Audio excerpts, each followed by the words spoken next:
All right. Uh, Namo Ramana. A warm welcome to the first Satsang of 2021 with Mr. Michael James. We will start with the puja being done at the shrine with Narayananji. Narayananji, please. Thank you, sir. Achyutaya namaha, Anandaya namaha, Govindaya namaha. Shuklam Vardhanam Vishnum Shashivarnam Saripojam Prasannavadhanam Dhyaye Sarva Vighnopashantye. Ayam Murta Samusardotu Vitondo, Bandhavana Pranando, Ayam Murta Samusardosto, Tadeva Laganam Shadinam Tadeva, Taravaram Chandravaram Tadeva, Vidyabalam Devavaram Tadeva, Lakshmi Devrim Swarami. ओम गो ओम भुव ओम सुव ओम महत् ओम जन ओम तव ओम सत्यम ओम तत्सर्वोहणीयम भर्गो देवस्य धीमहि धियो यो न प्रचोदयात् ओम ज्योतिषा अमृतमूर्वस्वरो नमो पार्थ समस्त दुर्ग क्षयद्वारा श्री परमेश्वर प्रीत्यर्थम कृष्यमाणस्य कर्मण निर्विघ्नेन प्रसन्नतत्वं आदौ विघ्नेन पूजां करिष्ये पृथ्व्या मेरुपुरुश्री पुत्रं चन्द्रवर्मो देवदा पृथ्वीया त्रिधा लोकाधिगतं विष्णुनाथुदा त्वं सतारे मां दिव्योत्तरं गुरुदासनम् आगमार्थं तु देवानां करुणार्थं तु रक्षासम् अंधारवं करामि यादव देवदवादलाञ्जनम् मम पात समस्त दुर्गा क्षयद्वारा परमेश्वर प्रीत्यर्थम निर्विघ्न सिद्ध्यर्थम आदौ विघ्नेश्वर पूजां करिष्ये गणानां त्वा गणपतिगुं अवामहे कविं कवीनाम् ओमस्तोत्रमं ज्येष्ठराजं ब्रह्मणां ब्रह्मणस्पदे आनुशृणवतु शीलानम् अस्मिन् दरिद्राभिमुखे महागणपतिं ध्यायामि महागणपतिम् आवाहयामि ओम महागणपतिये नमः समं समर्पयामि ओम महागणपतिये नमः अर्घ्यं समर्पयामि ओम महागणपतिये नमः पाद्यं समर्पयामि ओम महागणपतिये नमः आसमनीयं समर्पयामि ओम महागणपतिये नमः औपचारिकष्टानं समर्पयामि ओम महागणपतिये नमः स्नानानन्तरम् आसमनीयं समर्पयामि ओम महागणपतिये नमः वस्त्रदातम् अक्षतां समर्पयामि ओम महागणपतिये नमः यज्ञोपवीतार्थम् अक्षतां समर्पयामि ओम महागणपतिये नमः गन्धां धारयामि समर्पयामि ओम महागणपतिये नमः गन्धोपरियक्षतां समर्पयामि ओम महागणपतिये नमः अलङ्करणार्थं रक्षाक्षतां समर्पयामि ओम महागणपतिये नमः हरिद्रा कुंकुमं समर्पयामि ओम महागणपतिये नमः पुष्पै पूजयामि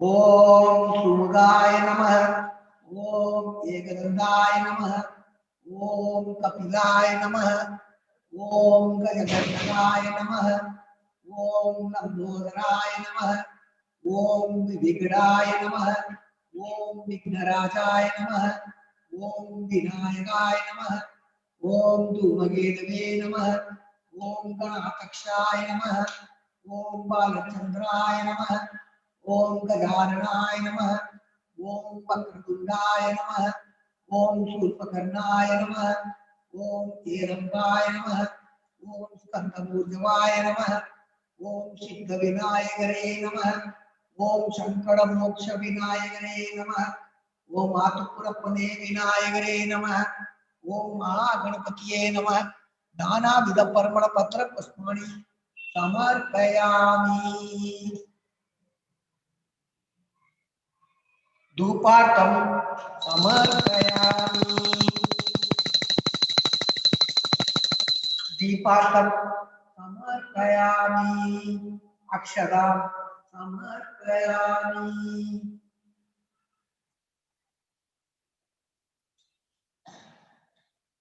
ओम भूर्भुवस्सुः तत्सवितुर्वरेण्यं भर्गो देवस्य धीमहि धियो यो न प्रचोदयात् देवी सविता विसव सत्यं धोरेण पश्यामि अमृतत्वं स्वाहा ओम प्राणाय स्वाहा ओम अपानाय स्वाहा ओम ज्ञानाय स्वाहा ओम उदानाय स्वाहा ओम समानाय स्वाहा ओम ब्रह्मणे स्वाहा महागणपतिये नमः महागणपतिये नमः महागणपतिये नमः उडगण्डगड्डुनैवेद्यं समर्पयामि मध्ये मध्ये पानीयं समर्पयामि अमृतोपसामुत्रावसं समर्पयामि वीरायं समर्पयामि वीरायं आसमनीयं समर्पयामि हरि ओम हरि ओम हरि ओम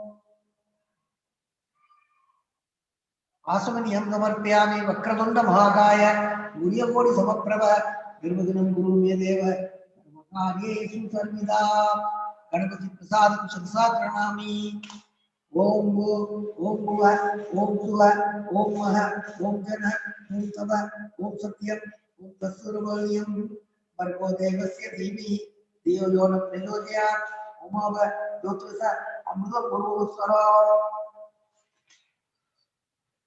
नमोपात समस्त दुर्द क्षेत्रा श्री परमेश्वर नित्यतम शुभे शोभने मूर्ते आद्य ब्रह्मण नित्य परार्थे श्रीवेदे वैवत्व मन्वंतरे अष्टाविंशतिमे कलियुगे प्रतिमे भागे जम्बूद्वीपे भारतवर्षे भरतखंडे मेरो दक्षिणे पार्श्वे सगाप्ते अस्मिन् वर्तमाने व्यावहारिक प्रवादिना षष्ट्या संवत्सराणां मध्ये रमणानाम संवत्सरे सार्वरि वर्षे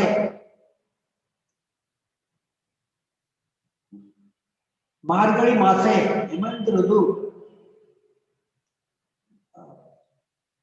कृष्णपक्षे भानुवासर युक्तायां त्रयोदशी तिथ्यां युक्तायां ज्येष्ठा नक्षत्र युक्तायां शुभ नक्षत्र शुभ योग शुभ कर्ण एवं गुण विशेषण विशिष्टायां अस्यां चतुर्थ्यां शुभ तिथौ मम जन्म प्रति एतच्चन पर्यन्तं मध्ये संभाषणं सर्वेषां भावानां सत्य अवनोदनार्थं सहकुटुम्बानां क्षेम सौन्दर्य वीर्य विजय आयुरारोग्य ऐश्वर्यनाम अभिवृद्ध्यर्थं समस्त मंगलाभ्यर्थं समस्त दुर्दोषार्थं रमण वर्षीय प्रसादेन अनार्क्यर्थं रमण वर्षीय पूजां करिष्ये तदंगम कलश पूजां च करिष्ये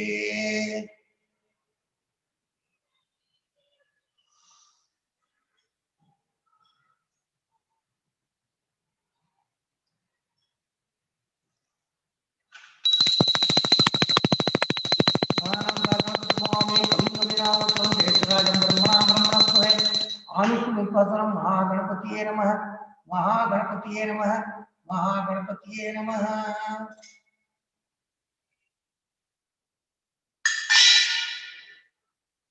विघ्नेश्वरं यथास्थानं प्रतिष्ठापयामि शोभनार्थे क्षेमाय पुनरागमनाय च कलशस्य मुखे विष्णुकण्ठे रुद्र समायुक्त मूले तत्र सिद्धतो ब्रह्मा मातृ संयुता कुशौतु सागरा सर्वे सप्ततुका वसुंधरा ऋग्वेदो यजुर्वेदो सामवेदो पदर्वण गंगे से सन्निधि गोदावरी सरस्वती नर्मदे सिंधु कावेरी जलेस्मिन् सन्निधं कुरु गंगे से सहिता सर्वे कृष्णां समाचित्वा अयं देव पूजार्थं दुर्दशकारगा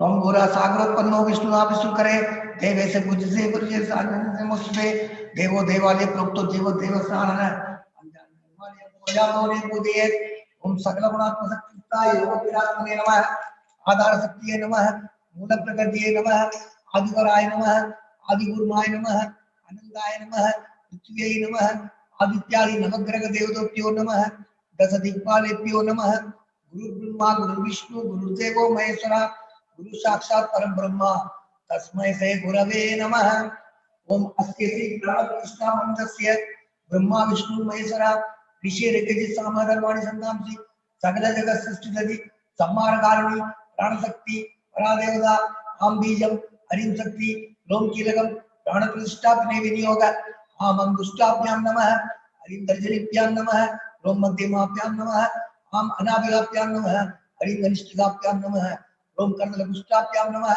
आम हृदयाय नमः हरिम शीर्षे स्वाहा रोम शिखाय अभिषेक आम कौसायम हरिम नेत्रदाय अभिषेक रोम अस्त्रदाय पट पूर्वस्वरूप दिग्बंध ध्यानम रक्तांबोधिस्त बोधोलस तरुण स्वर्ण कराब्चे पासं बोधन भिक्षुत्व मणिगुणवत्तुन्नवनवाणा विप्राणुस कवालं तन्नेन सितापि नवसोरोटिया देवी बाला गौरना बहुसूरी प्राण शक्ति पराना ओम आम क्रोम क्रोम हरिमाम हम यम रम लम वम सम संहर हम सत्सोहम सोम हंस अस्यामूर्तो जीवतिष्ठतु अस्यामूर्तो सर्वेन्द्रियाणि वाङ्मनस्व सस्स्तोत्र दिव्या प्राणवाक् पाणिपाद आयुष्टानि या कस्ति स्वस्ति सुखम सुरम दृष्टन्तु स्वाहा ओम अस्य श्री प्राणप्रष्ठा मंत्रस्य ब्रह्मा विष्णु महेश्वरा ऋषिरिति सामगर वाणी संतांसि सकल जगत सृष्टिगति सम्मार्गाणि प्राणशक्ति परादेवता आम बीजम हरिम शक्ति ओम चिरगम प्राणप्रष्ठा बलियोग आम दुष्टाभ्यां नमः हरिम दर्जनिभ्यां नमः ओम मध्यमाभ्यां नमः आम अनाभिभ्यां नमः ओम कर्णपुष्टाभ्यां नमः आम हृदयाय नमः हरिम शिरसे स्वाहा ओम शिखाय वसत् आम कौसायम हरिम नेत्रदाय लोषट रोम अस्त्रदापन पूर्वस्वर दिग्बंध असुनीदे पुनरस्मात् सक्ष पुनः प्राणनी नोदे भोगम जोपस्यन्य सूर्य मुच्चंदम अनुमदे मलयान शक्ति आवायुदो भव श्रद्धाविदो भव अन्नीदो भव सन्निधो भव अवगुंडिदो भव सुब्रतो भव सुप्रसन्नो भव सुमुखो भव वरदो भव प्रसिद्ध स्वामी सर्वजगन्नाथे यावत् पूजावसानकम् तावद्ध्वं प्रतिभावेन संविदं कुरु ओम नमो भगवते श्री कुशेलाय नमः ओम नमो भगवते श्री कुबेराय नमः ओम नमो भगवते श्री कुशेलाय नमः ओम नमो भगवते श्री कुबेराय नमः ओम नमो भगवते श्री कुशेलाय नमः ओम नमो भगवते श्री कुबेराय नमः चतुर्नोदि मंत्र जन पौल से कल्पः लक्ष्मी प्रदसी महानगर ईश्वरा श्री गुरुभ्यो नमः गुरु ब्रह्मा गुरु विष्णु गुरुदेवो महेश्वरा गुरु साक्षात् परब्रह्म तस्मै से गुरवे नमः। I will recite Bhagwan's Ashtotram now. All of you can join me. अबार सच्चि सुगुवारी दाशोर्य शोर्मि मात्रम भुवनम समस्तम गुहाइदम तम रमणम कबीरम चिंतामणिनम विरुति चिंतयामि ओम महोसेन जाताय नमः ओम श्री रमणाय नमः ओम गुरवे नमः ओम अगंड संविदागराय नमः ओम मौजसे नमः ओम कारणोद्भवाय नमः ओम जगत्पितावताराय नमः ओम श्री भूमिनाथास्तगोचिदाय नमः ओम पराशर कुलोतंसाय नमः ओम सुंदरातनवत्पलाय नमः ओम कमनीय सुचारित्राय नमः ओम सयायामासयायवते नमः ओम सोणासुरमोदीन मानसाय नमः ओम स्वर्णस्तकाय नमः ओम श्रीमद्वादशांत महास्थले दत्त विद्योदयाय नमः ओम महाशक्ति निवादेन प्रवृत्ताय नमः ओम परमात्मविदे नमः ओम दिव्यराय नमः ओम पितृविदान पेशिने नमः ओम हिंदू मौलिना पितृपदे नमः ओम पितृदेष्ट सोणशैलं प्राप्ताय नमः ओम तपोमयाय नमः ओम उदासीनाय नमः ओम महायोगिने नमः ओम महोत्साहाय नमः ओम कुशाग्रदिये नमः ओम शांत संकल्प संभ्रमाय नमः ओम सुसुंद्रुसे नमः ओम सवित्रे नमः ओम स्थिराय नमः ओम तपस्वीर सर्वंगाय नमः ओम कुल्लांबुज विलोचनाय नमः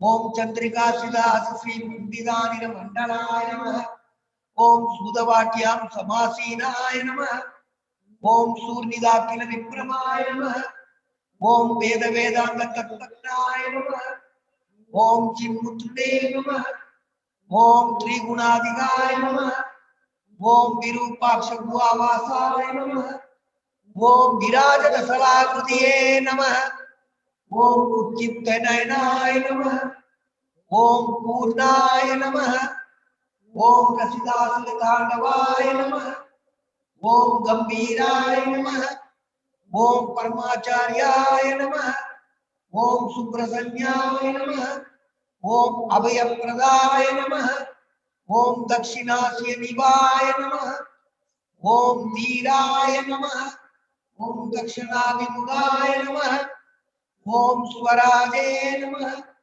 ओम महर्षिये नमः ओम भगवते नमः ओम ईट्याय नमः ओम भूम विद्या विशारदाय नमः ओम विमलाय नमः ओम दीर्घदर्शने नमः ओम आप्ताय नमः ओम रुजमार्ग प्रदर्शकाय नमः ओम समद्रुसे नमः ओम सत्यद्रुसे नमः ओम सत्याय नमः ओम प्रसादाय नमः ओम अमित विक्रमाय नमः ओम सुकुमाराय नमः ओम सदानंदाय नमः ओम मृदुभाषिणे नमः ओम दयानवाय नमः ओम श्री सोणासुर युरुद्भूत स्कंदासर्व निकेतनाय नमः ओम सद्दर्शनोपदेष्टने नमः ओम सद्भक्त वृंद परिवृताय नमः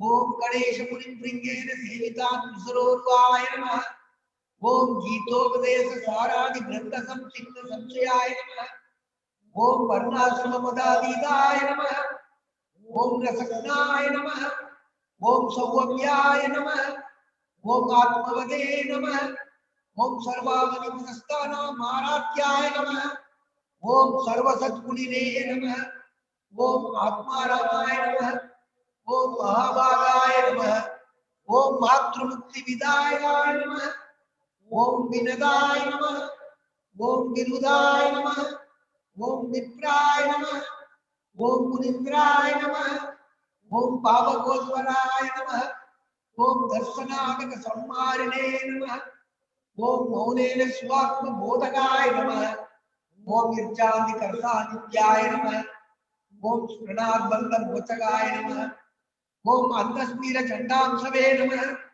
ओम संसारारंभ तारकाय नमः ओम उमानिधि आदिश्वरे नमः ओम आत्मविद्या प्रकाशकाय नमः ओम अविच्युत निज प्रज्ञाय नमः ओम नैसर्गिक महातपसे नमः ओम कमंडलुधराय नमः ओम सुब्रगौरी नमसनाय नमः ओम भुवाय नमः ओम दंडवाणिये नमः ओम कृपापूर्णाय नमः ओम पवरोग पिशक्वराय नमः ओम स्कंदाय नमः ओम देवदमाय नमः ओम अमर्त्याय नमः ओम सेनानिये नमः ओम पुरुषोत्तमाय नमः ओम नमो भगवते श्री अरुणाचल श्री रमणाय नमः ओम नमो भगवते श्री अरुणाचल श्री रमणाय नमः ओम नमो भगवते श्री अरुणाचल श्री रमणाय नमः नमो भगवते श्री अरुणाचल रमणाय नमः ओम नमो भगवते श्री अरुणाचल रमणाय नमः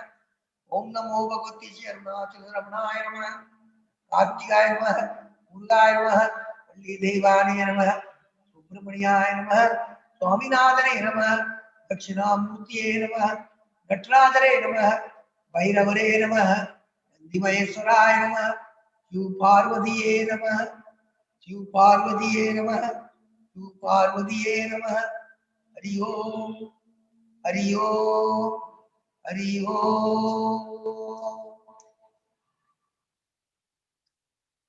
We will recite Upadesaram.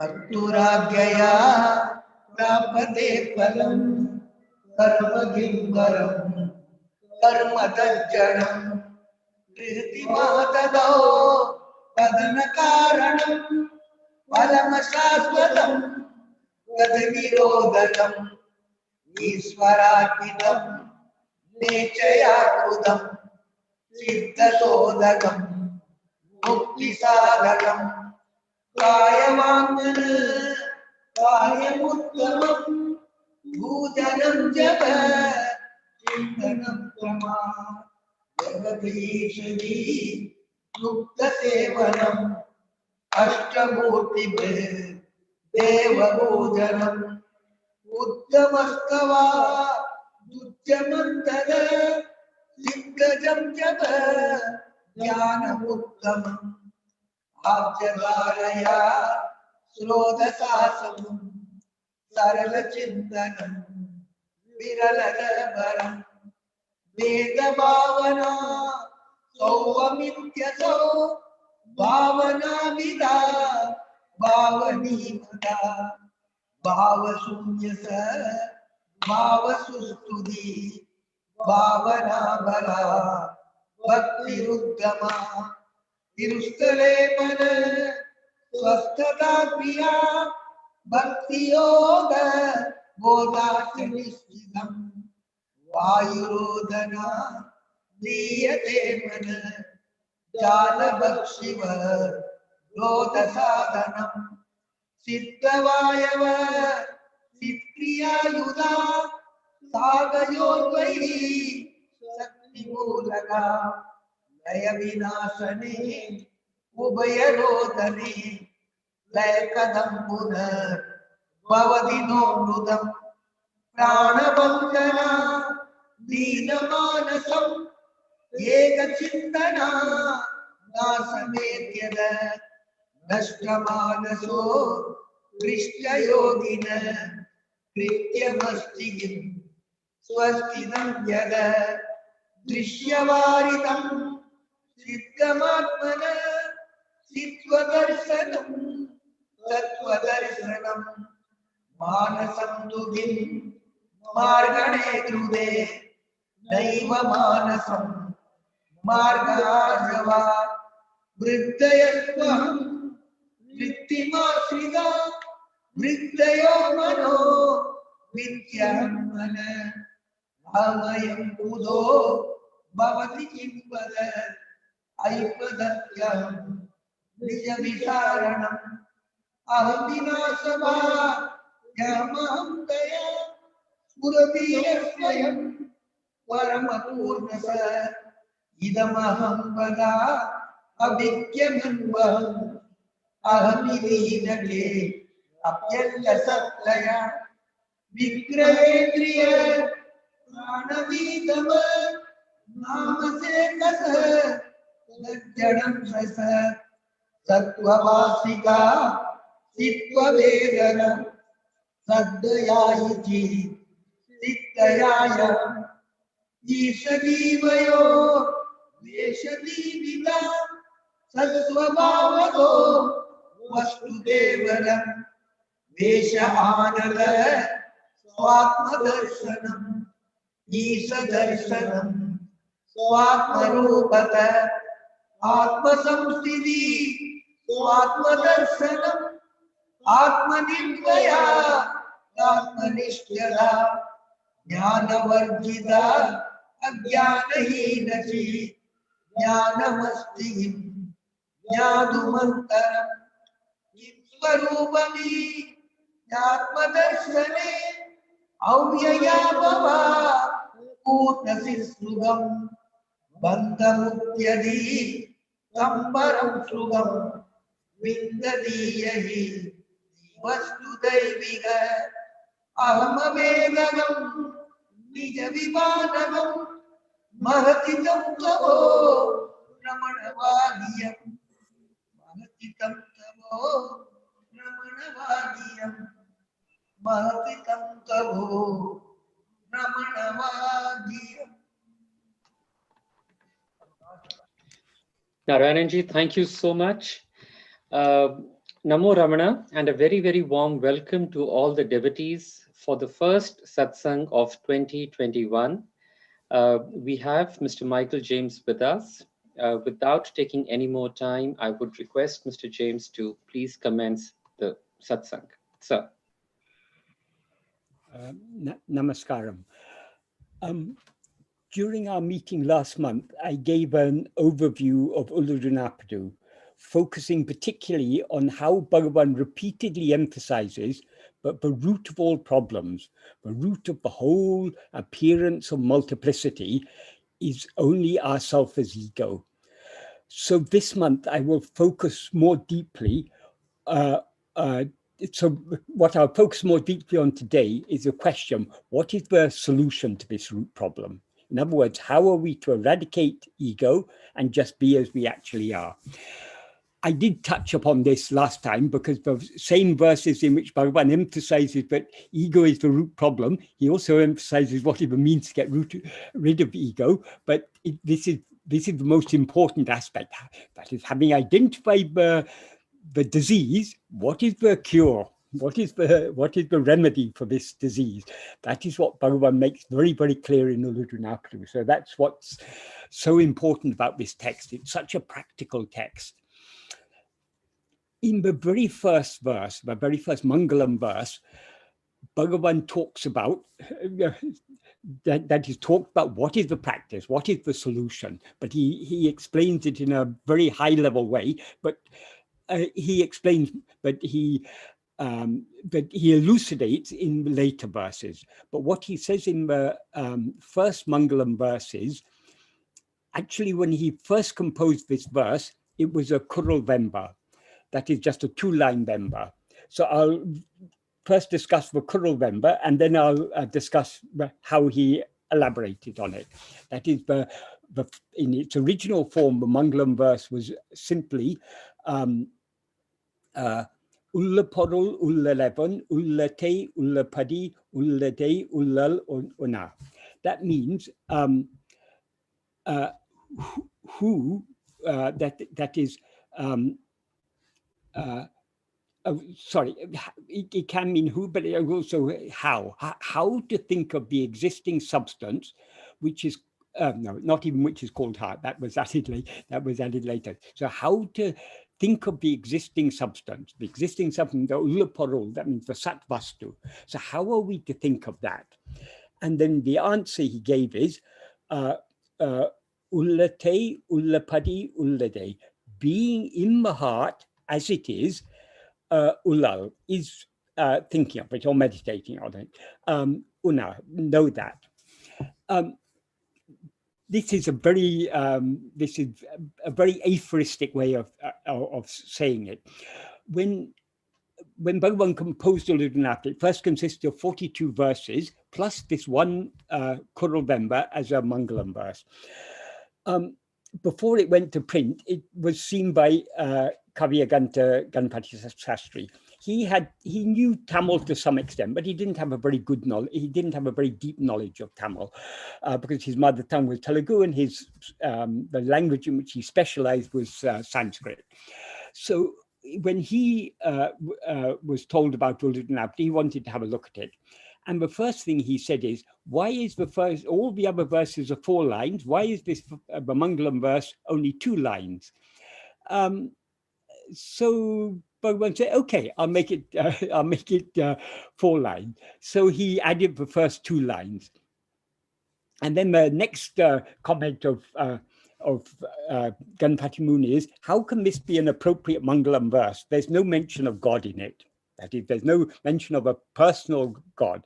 So he then looked through the work and he found later on towards the end, I can't remember exactly where it was located, he noticed a verse in which Bhagavan referred to Maheshwar. So he said, this is a more appropriate verse. So he said, this would be an appropriate verse to have as a Mangalam verse. Then Bhagavan and Murugan discussed it among themselves. Then they thought, yes, the first Mangalam, the existing Mangalam verse is pointing to the path of self-investigation. And the second, and if we can take this as a second verse, as a second Mangalam verse, because it's dealing with surrender. So Bhagavan often said there are 2 ways, though he also said these 2 ways are actually one. So the self-investigation and self-surrender. So it's fitting to have 2 Mangalam verses. So they took that as the Mangalam verse, and then Bhagavan composed one other verse. I can't remember now which verse it was. But it was, I've got a note somewhere. But anyway, he composed another verse later on. So that brought the whole total up to 42 verses, all are Vembas, that's 4-line verses. So when he made this first verse into a Vemba, from a Kurul Vemba from a 2-line Vemba into a 4-line Vemba, what he added the first two lines. So the whole verse then became ulla dalla dulla una ulla do ulla porul ulla lara ulla te ulla dal ulla enum ulla porul ulla leven ulla te ulla padi ulla de ullal una. So it's a very, very beautiful verse, and he's just, most of the words are based on the root ul. Ul has two meanings. That is the basic meaning of ul is it's the root of a verb meaning to be or to exist. It also is the root of another verb meaning to think. So in some of the words have two meanings. So the first sentence is ulladu alladu ullaporul ullado. Sorry, now I read it wrongly. Ulladu alladu ulla unavu ullado.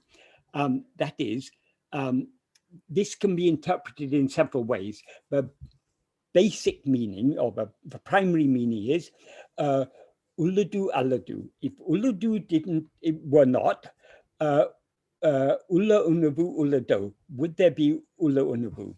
Ulladu means what is or what exists. It implies what actually exists. And ulla unavu means, literally it means the existing awareness. It can also be taken to the existing awareness or actual awareness. It can also imply awareness of what exists. So in this first sentence, the first interpretation of this first sentence is if what exists did not exist, would there be awareness of what exists? So in other words, the very fact that we are aware of something existing shows that there is something that exists. So what is that something? That is, Bhagavan explains in the next sentence. But this sentence can also be interpreted in two other ways. The first other way is, except as ulladu, does ulla unavu exist? That is, that what that implies is that the awareness of existence is nothing but existence itself. This is what Bhagavan explained in more detail in verse 23 of Upadesha Undiyar. What he says in verse 23 of Upadesha Undiyar is ulladu unara unave berin mayin ulladu unavahum undipara unave namai ullam undipara. What that means is ulladu unara unave berin mayin. Since there is no, to know what is, since there is no other awareness, ulladu itself is unavu. That is, what exists is itself is awareness. What that means is, that is, if there couldn't be an awareness other than what exists, because if it were other than what exists, it wouldn't exist. So Bhagavan said, because of the non-existence of any awareness other than what exists, to know what exists itself is awareness. That is, the fundamental reality is only awareness. Awareness here means the pure awareness I am. What in Sanskrit is called chit. That is basically what Bhagavan is giving a very simple argument here to establish the oneness of Sat and Chit. That is, if Chit was something other than Sat, it wouldn't exist. And so it couldn't know Sat. So Sat itself must be Chit. That is, we cannot be, what actually exists is only awareness. And awareness and what exists are not two different things. And then in the final sentence of this verse, what is that unavu? What is that ulladu? What is that one awareness that actually exists? He says, unave namai ullam. That is, existence alone exists as we. What we actually are is only existence. And the way that's a very subtle way he expressed this sentence. That is, the verb ullam is a second person plural form of the verb ul, to exist. So it means we exist, but the subject is unavu. So to emphasize that unavu is nothing other than ourselves, the verb he puts the verb that is, the subject is unavu, but the verb is in second person plural. The reason he uses second person here is, of course, we are only one. There is only one, but he uses the term we as an inclusive form of the first person pronoun I, the first person singular pronoun. Why he uses this plural form? Because if he says I, that would be excluding us, but he's including us. So he uses the word we. So we are, the awareness is nothing but we, and he emphasizes it very, very strongly.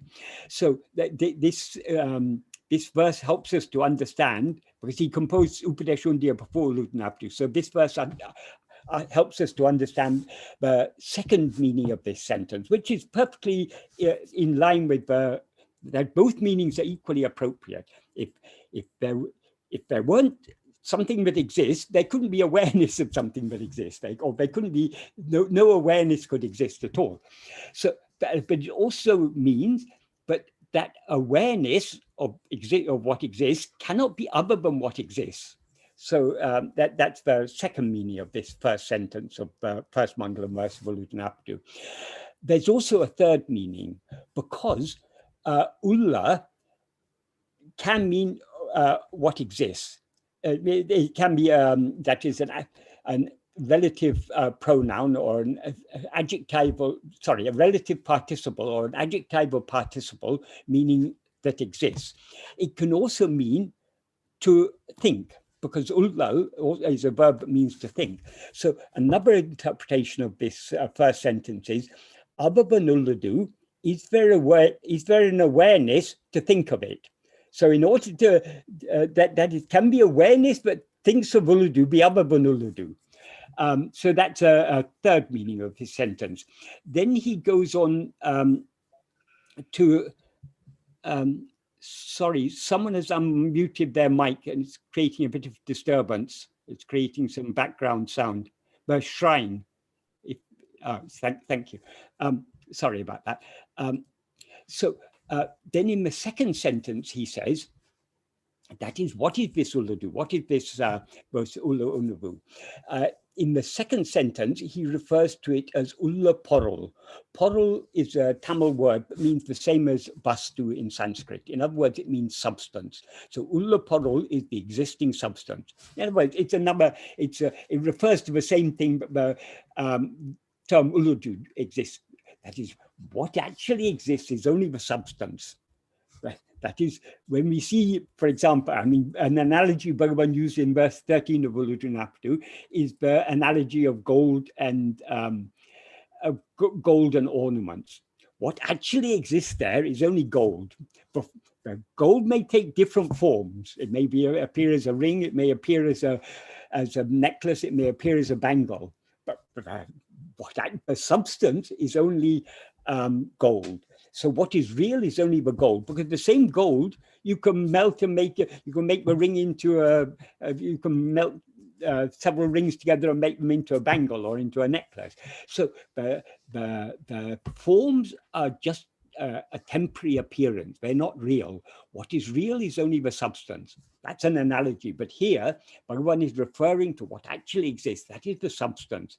Now we see all these forms. What is the substance of all these forms? It is only existence. What actually exists, that is the substance. And that is awareness. So awareness alone is the substance of all that appears to be, of all forms. But forms are not real. What's real is only the awareness. So he used, as I say, he used this term ulla porul, and he says ulla porul, ulla lara, ulla te, ulla dal. That means, since the existing substance exists in the heart without thought, ulla menum, ulla porul, Ulla-11. So how to think of the existing substance, which is called heart. Ulla menum, ulla paromi, the existing substance which is called heart. So though he says it exists in the heart, actually it is the heart. There's no, that is, what is in the heart is only the heart. They're not two, it's not one thing existing inside another thing. There's only one thing, that ulla porul, but exists in the heart. That means it's ever shiny, that implies it's ever shiny in our heart as I am. It is, the heart is nothing but I am. That is, I am is shiny in the heart, but there's no heart other than I am. So ulla menum means what, which is called heart.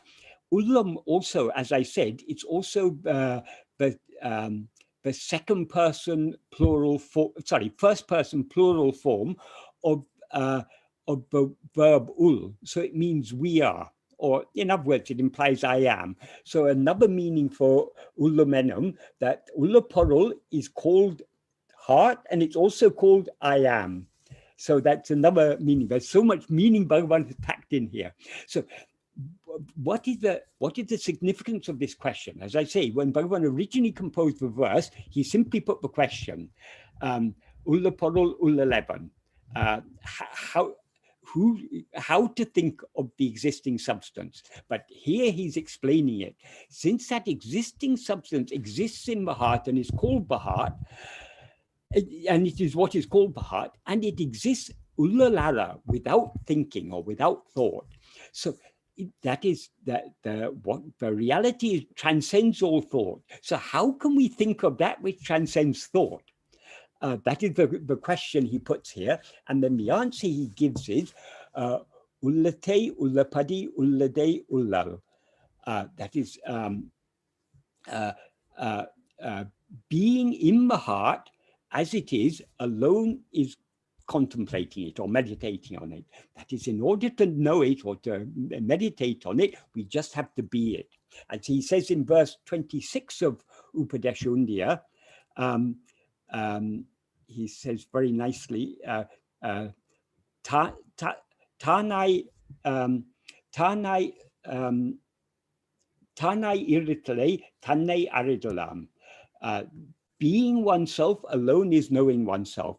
Tani rendatradal, because oneself is not two. If there were two things, if there were two selves, then one self knows the other self, but there's only one self. So how to know ourselves? Only by being ourselves. Why? Because what we actually are, as he said in verse 23 of Upadesha Undiyar, we are nothing but awareness. So how is awareness to know itself? It just has to be itself. Just by being aware, being awareness, we are knowing awareness. So just merely being ourselves is knowing ourselves. So in this verse 20, in this first Mangalam verse, he says the only way to meditate on it, implying the only way to know it, is to be it, be as it is. What does being as it is mean, Ullapadi? It is, how is it? It is without thought. It is this as awareness without thought. So just to be thought-free awareness is meditating on it. Many of you may not be familiar with Tamil, but you may know Sanskrit.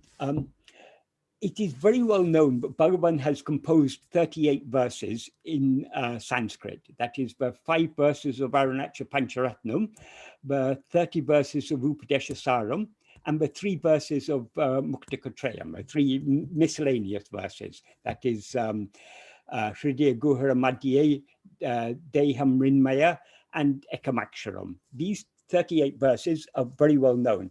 What is not very well known is that Bhagavan also composed this first Mangalam verse of Uludunapadu in Sanskrit, in a Sanskrit Bemba. How that came about is, when Lakshman Sharma first came to Bhagavan, soon after he had come, Bhagavan asked him one day, have you read Uludunapadu? And Lakshman Sharma said, I've heard of it, but I haven't tried to read it because I'm not, that is, though he was a Tamilian, he hadn't studied literary Tamil, because at school, in those days, under the British rule, they were given, this was all part of a divide and rule policy, they gave them a choice. They had to study English and either Sanskrit or their mother tongue.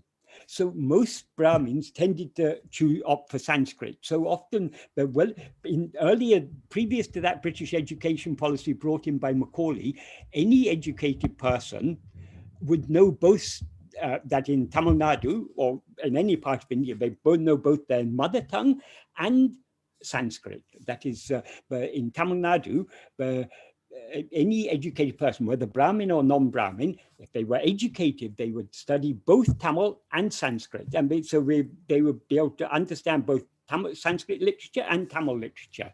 But after this Macaulay policy, Brahmins generally opted to study Sanskrit as the second language, and non-Brahmins generally opted to study Tamil.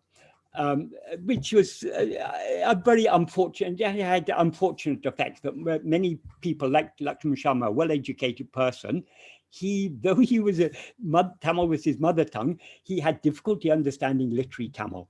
So anyway, so he said, Bhagavan, I'm not so conversant with Tamil, literary Tamil, but he thought to himself, this is a very good opportunity, since Bhagavan himself has asked me, let me ask Bhagavan to explain to. So he said, but I would like to study it if Bhagavan would be kind to explain it to me.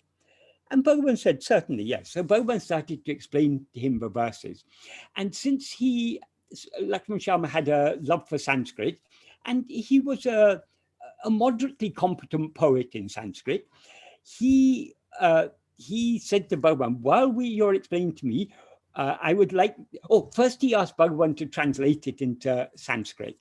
And Bhagavan said, no, you know Sanskrit better than I do, you can translate it. But then Lakshman Sharma said, but you have told me about the greatness of the Vemba meter, and you said that even Kavyaganta couldn't compose any verses in Vemba. So why don't you compose Uludunapadu in Sanskrit in Vemba meter? And then Bhagavan said, no, you compose it. You try. I mean, he said, how can I try? How can I do it? Even Kavyaganta couldn't compose. Only Bhagavan can compose Vembas in Sanskrit. But Bhagavan said, no, you try. So Lakshman Sharma struggled and wasn't able to compose a Vemba in Sanskrit. Then he asked Bhagavan, please show me how it can be done. Then Bhagavan composed this verse this Vemba in Sanskrit, which is a translation of this first Mangalam verse. Unfortunately, this isn't so well known, but it's a very important verse of that Bhagavan has composed, because it's firstly, it's the only Sanskrit Vemba. I mean, that's interesting from a literary point of view, but from a spiritual point of view, this first and most important verse of Uludunapadu, Bhagavan himself has composed in Sanskrit. So what Bhagavan, Sanskrit Vemba is, Sadvina Sadnyanam Asti Kimu Satyam Vriti Rahitam Hridi Vibhati Ataha Tatridayam Jayati Katam Hridita Atma Bhava Stiti Jnanam Satvastu Nasyat. What that means is, the first sentence is Sadvina Sadnyanam Astu Kimu. That means without Sat, could Satnyanam exist? In other words, without existence, could there be awareness of existence? Obviously, that's a rhetorical question. The implication is Satnyana is nothing, couldn't exist without Sat, and it's nothing other than Sat. Then the second sentence is Satyam Vritti Rahitam Hridi Vibhati. The reality shines in the heart, free of thoughts. And then the third sentence is Atas Tat Hridayam Jayati Katam. Therefore, how to meditate on it, the heart. That is, Bhagavan is saying that Satyam, that Sat is itself the heart. And then he answers that by saying, Shridi Tatatma Bhava Stiti Jnanam Satvastunaha. That means standing or abiding or remaining in the heart as it is. That is, Tatatma Bhava means as it is. That is, as that implies as thought-free being is contemplation on Satvastu. So what is it to meditate on Satvastu? What he refers to in Tamil as Ulluparul, he refers to here as Satvastu, an exact translation. So in order to meditate on that Satvastu, we just have to be as it is in the heart. And then the final word is Syat, which means may you be. So may you be as it is, that implies. So this is a very, very precise and accurate translation in Sanskrit, in Vembamita, of this first Mangalam verse. So this is, as I say, this is a very important verse, and it's unfortunate, but it's not more well known. So this is the first Mangalam verse. So what Bhagavan says is that being as it is meditating on it. So how to be as it is? What prevents us being as it is, that is what stands between us and that reality, is thought. And as he explained in verse 18 of Upadesha Undiyar,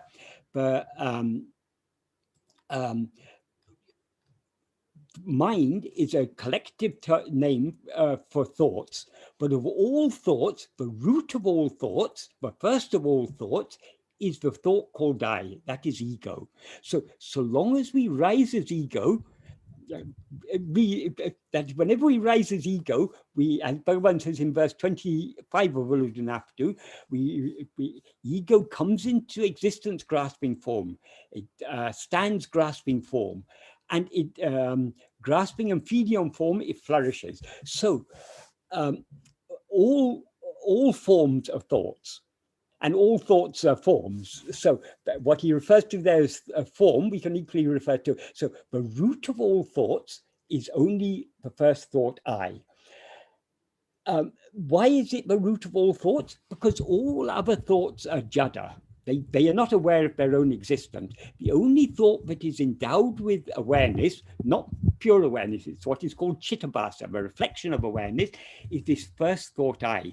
So it's only in the form, in the view of ourselves as ego, this first thought, I, but all other thoughts exist. So no other thought could exist without this first thought, I. So in order to be without thoughts, we need to be without ego. In other words, we need to refrain from rising as ego. When we don't rise as ego, then we are being in the heart as it is. So what he implies in this verse, when he talks of being in the heart as it is, means not rising as ego. So how to avoid rising as ego? In the next Mangalam verse, Bhagavan says we have to surrender this ego. That is, indirectly, that's what he implies. What he says in the second Mangalam verse is, Marana Baya Mikku Ammakal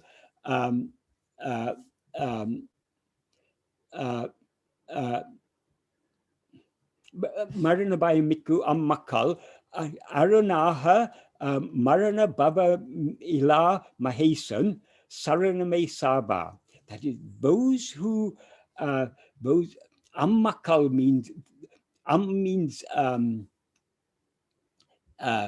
it literally means beautiful people, but it implies beautiful. The beauty is the beauty of purity of heart. So those pure-hearted or those mature souls who have intense fear of death, what do? They take refuge at the feet of Mahesan, who they take refuge as their fortress, as their place of refuge. Aran means a fortress. So if you're inside a fortress, you're safe.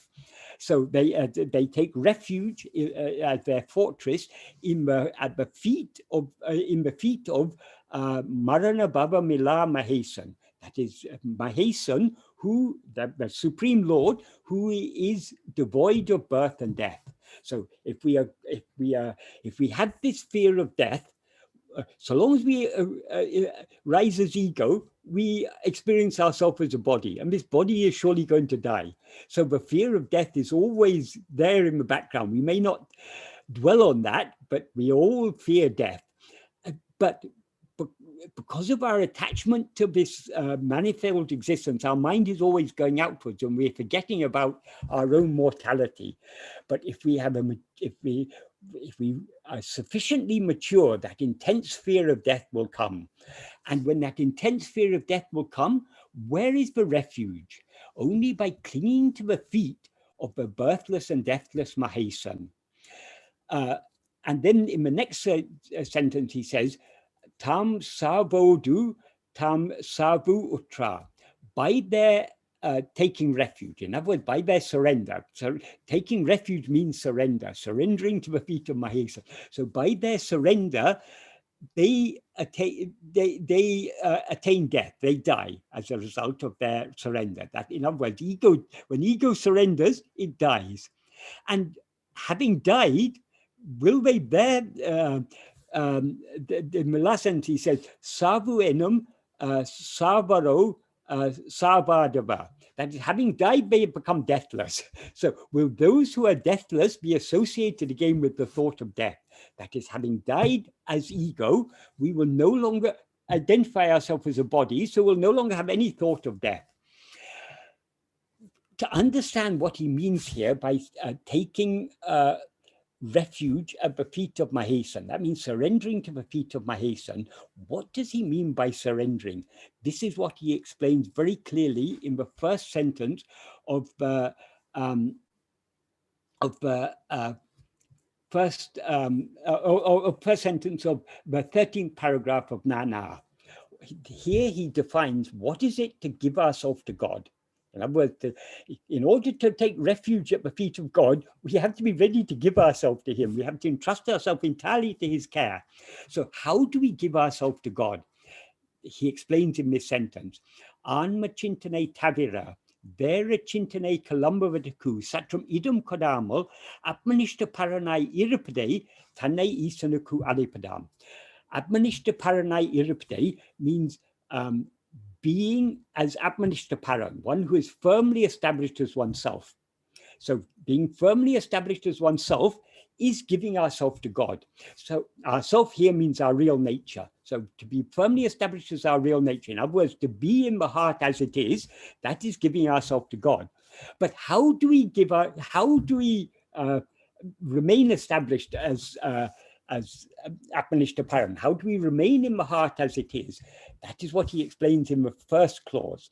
Anma chintane tabira. That is, accept the Atma Chintana. Atma Chintana means thought of oneself, or in other words, self-attentiveness. Atma Chintane Tavira, Vera Chintane Kalamba Vadaku, Satram Idum Kodamo, not giving even the slightest room to the rising of any thought other than the thought of oneself.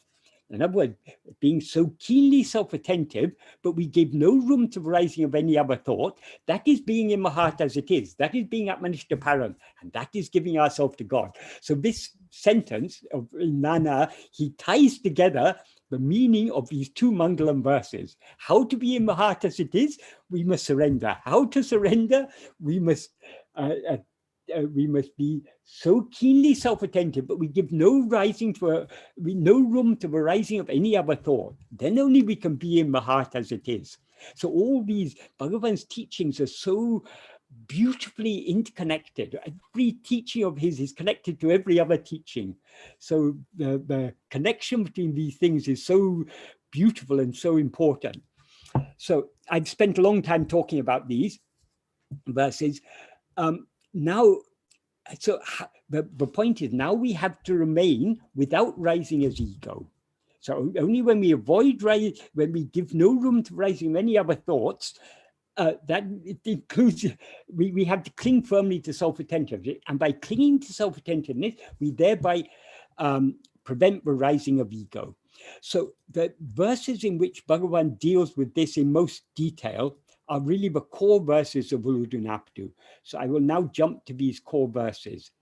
This is really from verse 23 to verse 30. I mean, other verses are very important, but these are the core verses where he's talking about ego and how to get rid of ego. Though of course, he's touching on that subject throughout Uludunapadu, but these are the very heart of Uludunapadu. What he says in verse 23 is, Nan endru ideham naveladu. This body, body does not say I. Here, when he says say, he's using it in a metaphorical sense. When he said the body does not say I, the body is not aware of itself as I, is the implication. So this body is not aware of itself as I. So this body cannot be what we actually are, because we are aware of ourselves as I, but this body is not aware of itself as I. So we cannot be the body. That's one reason why the body cannot be what we actually are. Another reason why the body cannot be actually are, in sleep, there's no body. We're not aware of a body. But, as he says, Urukutum nan indru, endru arum nabil vadu ille. No one says, in sleep I didn't exist. In sleep, we were not aware of the body, we were not aware of the world, we were not aware of anything. But we were aware of our own existence. We clearly know in sleep, yes, I slept. So what is that I that slept in sleep? That was asleep? That we must exist in order to sleep. So we are aware of our own existence in sleep. So the body is not aware of itself as I, and we are aware of ourselves as I, even in the absence of body in sleep. So this is an argument why we cannot be, this body cannot be what we actually are. However, we all know that now we're aware of ourselves as I am this body. So this awareness, I am this body, is not a real awareness of ourselves. The real awareness of ourselves is only the fundamental awareness I am. We are aware I am, but we're not aware just I am now. When we rise as ego, we're aware of ourselves as I am, but not just as I am. We're aware of ourselves as I am this body. So this is what he refers to in the next sentence, the third sentence, as nanondru, one thing called I. Nanondru erindapin. When one thing called I, after one thing called I rises, Elamerum, everything rises. So only when we rise as this ego, this false awareness, I am this body, do all other things come into existence. All other things are forms. How do we see forms? As Bhagavan said in verse 5 of Uludunapadu, verse 4 of Uludunapadu, Uruvam Tanayin, Ulu Paramatran. If oneself is a form, the world and God will be likewise. If oneself is not a form, who can see their forms and how? It's only when we take ourselves to be the form of a body, but we're aware of other forms. So only when we rise as this ego, the false awareness I am this body, does everything else come into existence. So without ego, nothing else exists is the implication. Therefore, what should we do? That is the fourth sentence he says, in the nan engu erum endru nun matial en. En literally means think, but here it's used in the sense of investigate. Investigate with a nunmati. Nunmati means a subtle mind or subtle intellect. That means a subtle power of discernment, a subtle power to distinguish. Now, what is the problem? Now we are, this awareness I am is mixed up with awareness of the body as a form of conflated awareness, I am this body. Now we need to distinguish the I am from this I am the body. So we need a very subtle power of discernment. That's what nun matial means. We need a very subtle and fine power of discernment in order to investigate and find out what this I actually is. So this in the nan engu erum, where does this I rise? Okay, we rise as ego in waking dream. From where do we rise? Where were we in sleep? In sleep, we were just abiding as we are in our own real nature. We rise as ego in waking and dream. From where do we rise? We rise only from our real nature. From where else could we rise? Everything else comes into existence only after we rise as ego. So we cannot rise from anything other than ourselves. We can only rise from ourselves, from our own real nature. So the place from which we rise is our own real nature. That is the pure awareness I am. So when he says we need to investigate with a subtle mind, where this I rises means we have to investigate this fundamental awareness I am. What happens if we investigate this fundamental awareness I am? he answers that in the Kalivemba version of this verse. In the Kalivemba, whereas in the Uludunapadu itself, in the Vemba form of the verse, this sentence ends with an imperative, N, investigate. But in the Kalivemba version, he extended this as Enna Naravum. That means Enna means when we investigate. So when we investigate with a keen mind, or when one investigates with a keen mind or a subtle mind, where this I rises, Naruvum, it will slip off. It will depart. It slips away. So this is the key revelation of Bhagavan, that we seem to be ego only when we're attending to other things. When we're looking at forms, we seem to be ego, because only when we're aware of ourselves as a form can we see other forms. So long as we're looking at forms, so long as we're grasping forms, so long as we're attending to anything other than ourselves, we seem to be ego. But if we try to investigate ourselves, or the place where this I rises, in other words, the fundamental awareness I am, this ego will disappear, because without thoughts to hold on to, without grasping form, it cannot come into existence, it cannot stand. When we try to grasp I am is not a form. It is the pure awareness, the pure formless awareness of our own existence. So when we try to grasp that I am, ego will dissolve and disappear. That's what he says again in verse 25 of Uludunapadu, Tedinal otum pidicum. If sought, it takes flight. So this is the key revelation of Uludunapadu. And this he emphasizes in many, many verses when he says, but for example, in verse 9, he says, the dyads and triads, that the pairs of opposites and the three factors of objective knowledge, the knower, the knowing, and the known, these exist depending on or holding on to one thing. That one thing, implication is ego. And if we investigate what that one thing is, they disappear.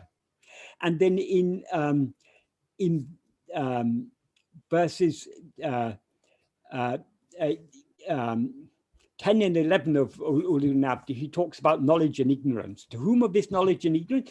He says in verse 11, if we investigate to whom of this knowledge and ignorance will cease. Why? Because the ego who has that knowledge and ignorance will cease. In verse 14 of Uludunapadu, he says the same thing. That is, second and third persons, so long as there's a first person, that means ego, second and third persons will be there. But if one investigates the truth of the truth of the first person, the second and third persons will come to an end, and the first person will cease to exist, and second and third persons will also come to an end. So in all these verses, he's saying by investigating ego, we free ourselves from all other things. Verse 19, he says the same thing. Fate and will, they exist for whom? They exist only for ego. So if we investigate the root of fate and will, the base of fate and will will both cease to exist. Why? Because the ego will cease to exist. So that implication is there in all these verses. In verse 38 of Uludunapadu, he says the same thing. Vine mudal na mayin, vile payan tripod. If we are the doer of actions, we will have to experience the resulting fruit. But if we know ourselves by investigating who is the doer of actions, the doership will depart and all the three karmas will come to an end. So everything is depending only on ego. The doership is nothing but ego. That is, as ego, we are aware of ourselves as I am this body and mind, there's 5 sheaves. So whatever actions are done by body, speech, or mind, because we experience this body, speech, or mind as I, we experience them as I am doing this. So what is called doership is nothing but ego. If we investigate who is the doer, in other words, who am I, this ego will thereby dissolve, doership will depart, and all 3 karmas will go. Likewise, in verse 39, he says, only so long as we take ourselves to be I am bound, are there thoughts of bondage and liberation. But if we know ourselves, if we investigate ourselves and know what we actually are, this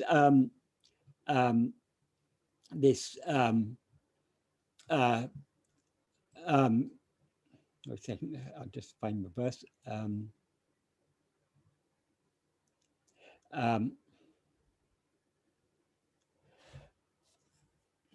Only so long as one is aware of oneself as I am bound, thoughts of bondage and liberation exist.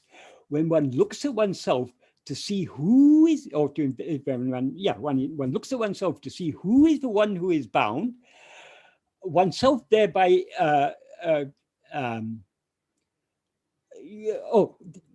what we actually are, then alone remains as what is eternally liberated. So the thoughts of bondage and liberation will no longer occur. So in other words, bondage and liberation exist only so long as we rise as ego. If we investigate this ego, bondage and liberation both come to an end. So in all these verses, Bhagavan is emphasizing this unique revelation that he has given to the world. But the nature of ego is such, but it seems to exist so long as it's grasping form. In other words, so long as it's attending to anything other than itself. When it tries to attend to itself or to investigate the place from which it rose, in other words, the pure awareness I am, it will cease to exist. Then in verse 24, he doesn't actually mention the self-investigation, but he again defines what is ego. Jada udul nanenadu, the insentient body doesn't say I. Satchit udiyadu, the satchit, the ulla unuvu, the existing awareness, the real awareness doesn't rise. Or the awareness of existence, that is the satchit, doesn't rise.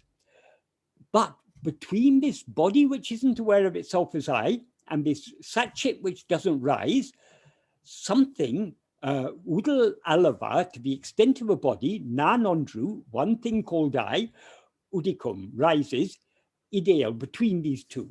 So something arises, something that is neither this jada body, which isn't aware of itself as I, nor is it satchit, because satchit doesn't rise, but some spurious awareness rises as the extent of a body. That is the false awareness, I am this body, that is ego. That is what he refers to here as nanondru, one thing called I. It rises ideal between these two. Why does he say between? Because it's neither the body nor is it satchit. Because the body is not aware of itself as I, and satchit doesn't rise. So it's not either of these. But that is the nature of ego is abhimanam. Abhimanam means attachment or appropriation. We can say misappropriation. That is the nature of ego is misappropriation. It misappropriates the body as I, and it misappropriates the awareness I am as itself. That is, it is neither the body nor is it the pure awareness I am, but it misappropriates both, joins them together, and says I am this body. So this misappropriating ego, this abhimanam, this dehabhimanam, that is ego. What is this? Idu chit jada granti. It is the knot that binds chit and jada. That is, chit and jada are two. That is, chit is pure awareness, is never aware of any jada things. But as ego, we take ourselves to be awareness, and we're aware of all these jada things. So we have a chit jada granti. That is the I am portion of I am this body is chit. The body portion is jada. These two are combined as if they were one. So this is the knot that binds chit and jada. Of course, chit is never bound, but in the view of ego, we seem to be bound to this body. We seem to be tied to this body. So this is chit jada granti. It is bandham, because we bound ourselves. Once we've tied ourselves to this body, we're bound. It's jivan. What is called jiva is nothing but this. It is nupame, the subtle body. Here Bhagavan is giving a very different meaning to the term subtle body, to the term sense in which it's usually used in Advaitic texts. Here he's not saying that usually the term subtle body is used to refer to 3 of the 5 sheaths, the pranamaya kosha, manamaya kosha, and vijnanamaya kosha. They're generally called the subtle body. But here Bhagavan is saying, no, all the 5 sheaths are gross. The subtle body is the ego that takes these 5 sheaths aside. So even according to Bhagavan, even the karana sarira, the anandamaya kosha, the will, that is also gross. What is subtle? But subtle body is only this ego, this jiva. It is subtle body. It is a hande, that is ego. It samsara. It is samsara. Why is it samsara? Because all this entire samsara, what is the seed of samsara? It's only ego. See, the whole of samsara is nothing but an expansion of ego. It is samsara, it is manam, mind. So here he's defining what is ego. And then in verse 25, he describes the nature of ego. What is the nature of ego? And how to get rid of ego. Everything is packed in verse 25. This is the most important verse of all. This and 26 together form a very heart of Uludinapadu. And together they explain that first Mangalam verse, which is the essence of Uludinapadu. So they're all closely interlinked. That is, in the last line of verse 25 is the subject. Uruvatra Payahande. That is, he described the ego, ahande, as Uruvatra. It's devoid of form, it's formless. And he also describes it as a pay. Pay means a phantom. Why does he call it formless? Because it has no form of its own. But ego is that spurious entity that rises between the Jada body and the Jadodal and Satchit. So it is not this body. It's got no form of its own, so it's formless. It's also a phantom because it's got no substance of its own. Just like it appropriates the form of the body, it appropriates the substance of Satchit. In other words, it takes itself to be awareness. So it is neither the body nor Satchit. So it's actually a formless phantom. But it appropriates both of these as its own. It's a misappropriation, an abhimanam. That's why often in older texts, ego is defined as abhimanam. So this is the root problem, is this misappropriation. This is the nature of ego. So Bhagavan says, so that is what the subject is. But Bhagavan doesn't begin with the subject. The subject comes at the end. What he says is, referring to this formless phantom called ego, he says,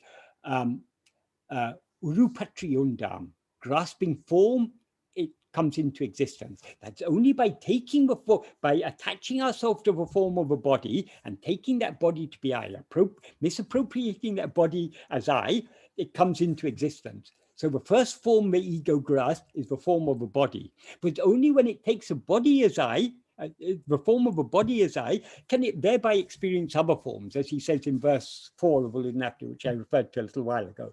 So Urupatriyundam, so grasping form, it comes into existence. Urupatri nikam, grasping form, it stands. What forms does it?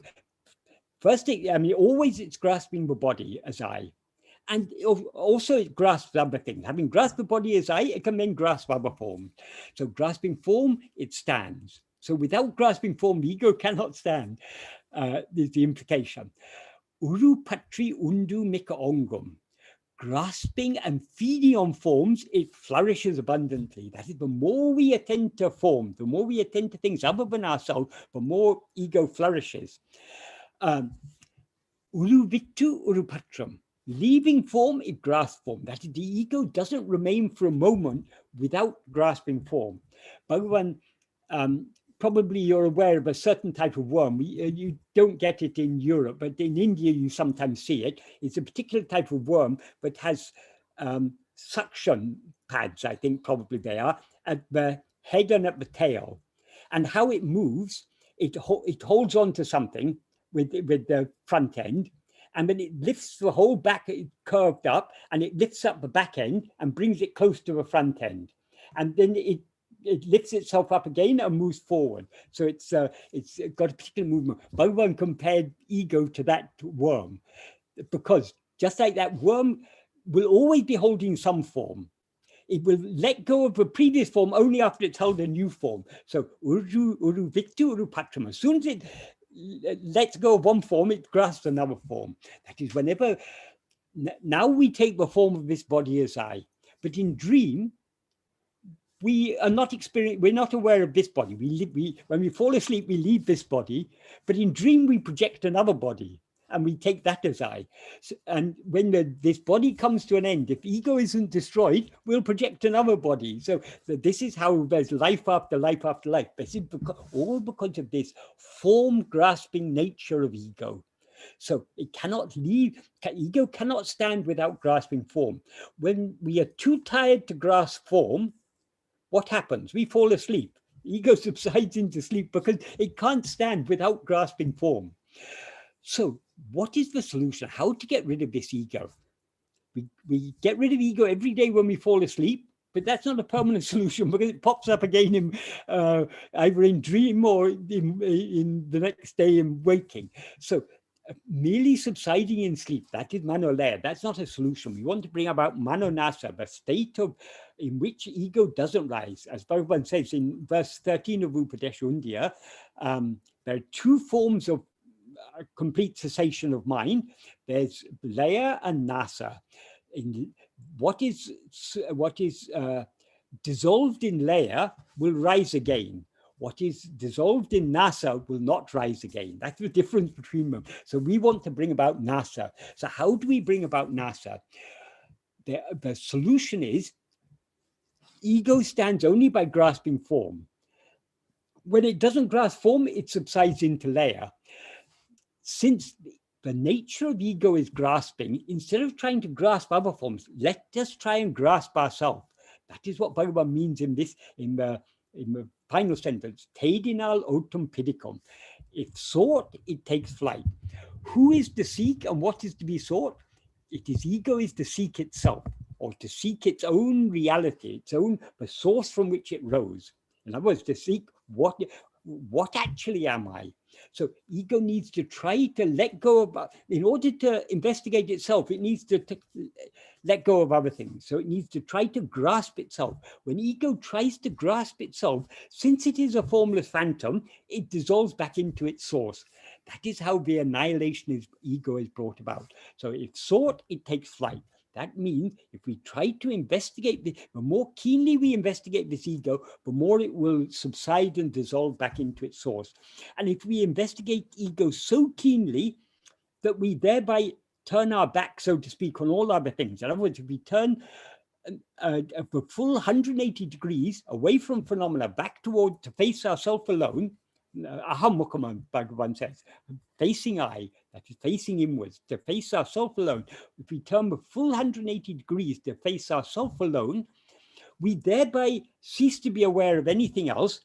And so we are aware of ourselves as pure awareness. As soon as we are aware of ourselves as pure awareness, that in that infinite clarity of pure awareness, ego is swallowed forever, is destroyed forever. So as ego, we are trying to experience what we actually are. As soon as we experience what we actually are, ego is thereby destroyed. If you, supposing in the summer in Delhi, the sun is right above your head. Supposing you want to see the midday sun, what you have to do, you have to turn and face it, look at it. But what happens when you look at it? As soon as you see it, you're blinded by the brightness of that sun. So you never see anything again. Likewise, if ego sees what it actually is, it just has to see its real nature just for a moment, it is thereby annihilated. It is just like the eyes are blinded by seeing the midday tropical sun. The ego, as soon as it sees its real nature, it is thereby annihilated. So this is the solution given by Bhagavan. The nature of ego is to grasp things other than itself. In order to get rid of ego, we need to turn it back to face itself alone. So here he says, ego comes into existence grasping form. Then the question can arise, so does that mean the forms exist there and then ego comes and grasps them? No. Consider in sleep. I mean, in dream. As soon as we start dreaming, we grasp the form of a body as I, and we see through the five senses of that body, we see a world. But do we suppose that dream body existed before we started dreaming? No. It's all a mental projection. So according to Bhagavan, all forms are just a projection of the mind. That he makes clear in verse 26 of Uludunapadu. In verse 26, that is 25 and 26 are a pair of verses which need to be understood in conjunction, because each gives light to the other one. What he says in verse 26 is, Ahande undayin anatumundahum. If ego comes into existence, everything comes into existence. Here, everything means all forms, all phenomena, all thoughts. They all come into existence only when ego comes into existence. If ego comes into existence, they automatically come into existence. That is, the nature of ego is to project and attach itself to a form and thereby project other forms. Ahande indrail indruanatum. If ego doesn't exist, everything doesn't exist. That is, in the absence of ego in sleep, there are no forms, no phenomena, no thoughts, nothing. There's just that basic awareness I am, a fundamental awareness of our own existence. Therefore, Bhagavan concludes, Ahandeya yavamam. All these forms that we see, all these phenomena, they're nothing but a projection of ego, an expansion of ego. So ego itself is all these things. Then he concludes this verse by saying, Adalal yadu idu enjunadale ovadal yavamenor. That means, therefore, investigating what this is giving up everything. Why is investigating what this is giving up everything? Because, as he said in the previous verse, if we investigate what this is, it takes flight. If we investigate ego, it disappears. It dissolves back into its source. It subsides and dissolves back into its source. So if we investigate it, ego will dissolve back into its source, and ahande indrel indruanatum. If ego isn't, there's nothing else. Nothing else exists if ego doesn't exist. So in order to investigate, that is, by investigating what this ego is, we are thereby giving up everything. We're giving up not only ego, but everything else. This is why we need to have intense vairagya. We need to be free of desires and attachment in order to investigate ourselves keenly enough to know what we actually are. That's why Bhagavan said in Nana, he used the analogy of the pearl divers tying a stone to their waist. The stone in this case, the stone we need to tie to our waist is the stone of vairagya. So long as we've got strong Vishaya vasanas, they'll be dragging our mind outward. We won't be able to sink deep within. So we need to tie this stone of vairagya. How do we get that vairagya? Vairagya is vairagya and bhakti always go hand in hand. To the extent to which we love to know ourselves, to that extent will we be free of desires to experience other things. To the extent we have desire to know other things, our liking to know ourselves is lacking. So we need to cultivate that great love to know what we actually are. That love to know what we actually are is what is called satvasana, the inclination just to be. It is also called swatma bhakti, the love for our own real nature. And Bhagavan has said that is parabhakti. That is the supreme bhakti. That is the culmination of all devotion, is the love just to be as we actually are. Because only when we have a love to be as we actually are we willing to give ourselves to God? Are we willing to surrender ourselves to God? So all these things, self-surrender, self-investigation, all are tied together and all are intimately connected to the nature of ego as revealed by Bhagavan. I'm aware I'm running.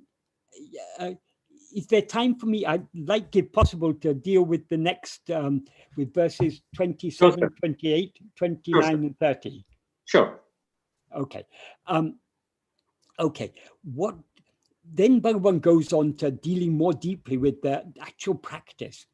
What he says in verse 27, this is a very important verse, that we all know the fundamental principle of Advaita is I am Brahman, you are that, Tattvamasi. But how, now, though that is the truth, that is always the truth, as Bhagavan says in verse 37 of Uludunapadu, even to say duality during practice and non-duality after attainment, even that isn't true. because who else is one but the 10th man, both when one is searching for the 10th man and when one finds oneself to be the 10th man. So the 10 men are always 10 men. We are always the 10th man, whether we know ourselves as such or not. So we are always Brahman. There's never a moment when we are not Brahman, but when we rise as ego, we are not aware of ourselves as Brahman, because instead of being aware, what is Brahman? Brahman is just I am. If we were aware of ourselves just as I am, that would be being aware of ourselves as Brahman. But we're not aware of ourselves just as I am. We're aware of ourselves as I am so-and-so, I am this person, I am Michael or whoever. So long as we rise as ego, we are not aware of ourselves as Brahman. So what Bhagavan says here is, Nano diado ulla nilai, namaduvai ulla nilai. That is, the state in which we exist without I rising, or without rising as I, that is the state in which we exist as that. So in order to be that, to be as it is, as he said in that first Mangalam verse, in order to be in the heart as it is, we need to not rise as I. So the state in which we don't rise as I, that is the state in which we are that. So merely saying, I am that, I am that, I am Brahman, meditating on these Mahavakyas is of no use, because we need, who is the one who is meditating on Mahavakyas? It is only ego. So long as ego is there, we are not experiencing ourselves as Brahman. So we cannot experience ourselves as Brahman just by thinking I am Brahman. We need to stop rising as I. And so how to stop rising as I? That is what Bhagavan says in the next sentence. Without investigating the place where I rises, how to reach the annihilation of oneself in which I does not rise. That is the only way to bring about the non-rising of I, in other words, the total annihilation of ego, the annihilation of oneself. How to bring that about? Only by investigating the place where I rises. As I said earlier, Bhagavan uses the word place in a metaphorical sense. Obviously, it's not literally a place, because all places come into existence only when this I rises. Here he's using place in a metaphorical sense. From what does I rise? From what does I rise? This ego rises only from Satchit, only from our fundamental awareness of our own existence, I am. So investigating the place where I rises means investigating I am. Turning our attention away from all other things, back towards I am. That is investigating the place where I rises. And without doing so, how to bring about the annihilation of oneself? Here he's very clearly, he's very clearly saying there is no other way to bring about the annihilation of the ego except investigating where it rises. In other words, investigating what we actually are. He asked a similar rhetorical question in verse 22. What he asks in verse 22 is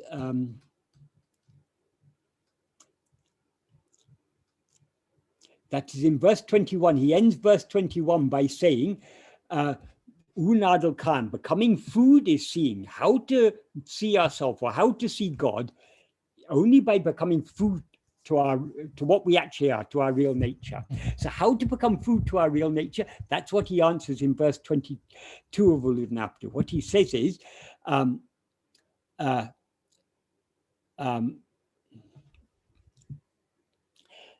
except by turning the mind back within, completely immersing it in Pati. Pati means God or the Lord, who shines within that mind, giving light to the mind. How to fathom God by the mind? So in order to know Pati, the Lord, the God, who is that which is always shining in our heart as I, the pure awareness I am, how to know him? How can we know him except by turning back within? So it's only by turning back within and thereby immersing ourselves in him that we can know him. So in order to be swallowed by him, we need to turn back within and let the ego dissolve and immerse itself in him. So here also he's emphasizing it's only by turning within and immersing ourselves in that pure awareness I am that we can know God as he really is. In other words, we can know our real nature.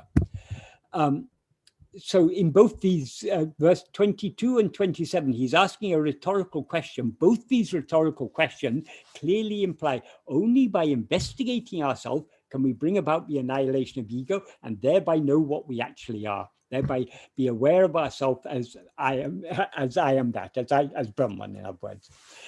So he says in the second sentence, without investigating the place where I rises, how to reach the annihilation of oneself in which I does not rise. And then in the last sentence, he says, without reaching, that implies without reaching that, without attaining that annihilation of ourself, say, how to stand in the state of oneself in which oneself is that. So in order to experience ourselves as Brahman, we need to be abide in our own state of by not rising as ego. And in order not to rise as ego, we need to bring about the annihilation of we need to bring about the annihilation of ourselves by investigating the place from which we rise. Then in verse 28, he continues the same subject. I mean, investigating the ego.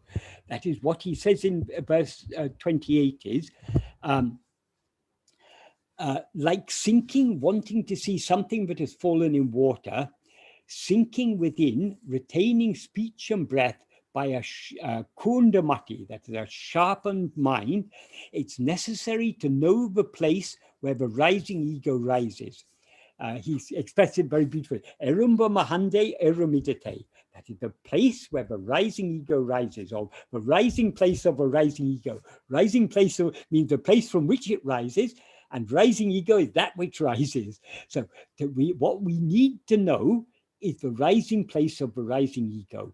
That is the place from which ego rises. In other words, the pure awareness I am from which ego has risen. So how to know that? By a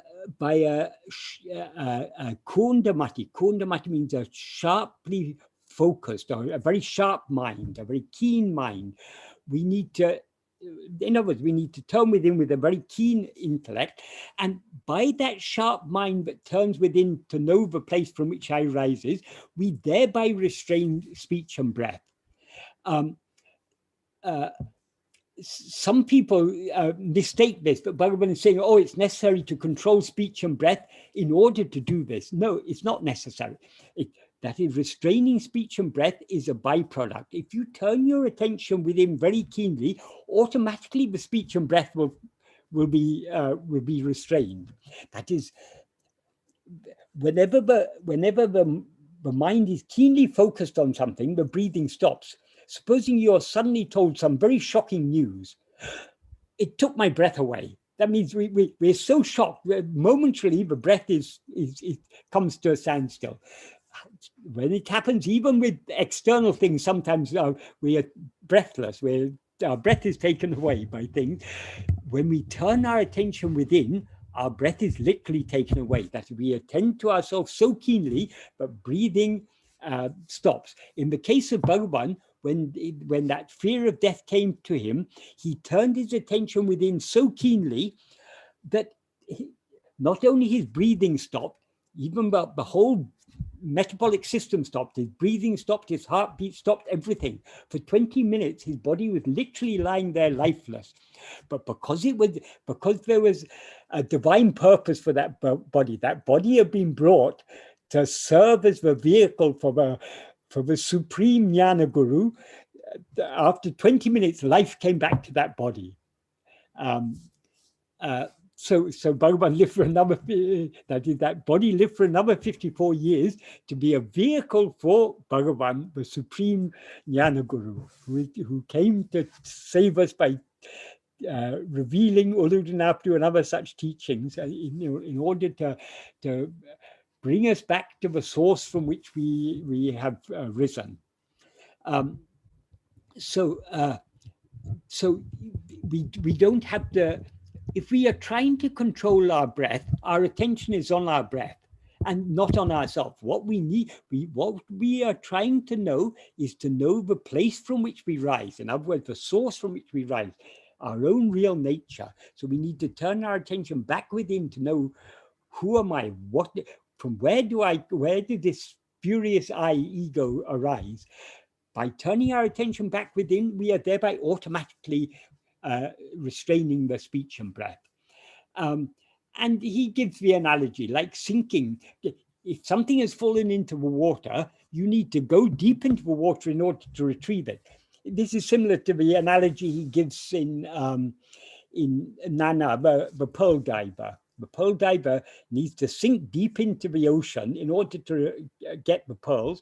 And in order to sink deep into the ocean, he needs to tie that stone on his waist. That is the stone of Vairagya, or Bhakti and Vairagya, we can take it. So with this Bhakti and Vairagya, we need to sink deep within ourselves, investigating with a keen mind, where does this I rise? So Bhagavan describes the practice of self-investigation very beautifully here. And likewise in verse 29 he does. In verse 29, he says, Nanendru vayal naviladu, without saying I by mouth, ul al manatal, by the inward sinking mind, nan endru engu undum, enanadatale, investigating with an inward sinking mind, where does it rise as I, or where do we rise as I? Investigating with an inward sinking mind, where does one rise as I? That alone is jnana-neri. Jnana-neri means the path of knowledge. So what is the path of knowledge? It is just turning the mind within so keenly and keenly investigating the place from which I rise it, and thereby the mind sinks within. That is the path of knowledge. The path of knowledge is what Bhagavan otherwise calls vichara, the self-investigation. But then he says, Andri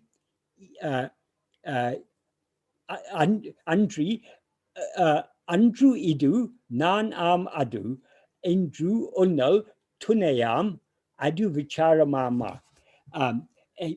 Besides this, or instead of this, thinking I am not this, I am that, is an aid.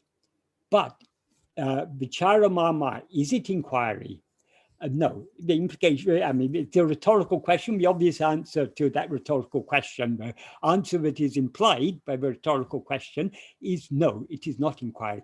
Merely that we can study it, we need to grasp the basic principles of direct. We need to understand that we are not this body or mind or intellect or will. We are not any of these five sheaves.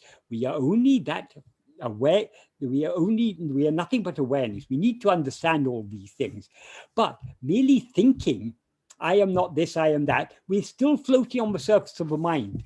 Bhagavan says, in order to contemplate that, in order to contemplate that sat vastu, that ulaporul, we need to be in the heart as it is. In order to be in the heart as it is means we have to be free of thoughts. But so merely thinking I am this, I am not this body, I am that. Who is thinking I am not this body? It is ego. Who is thinking I am that? It is ego. So long as we're thinking, we are sustaining ego.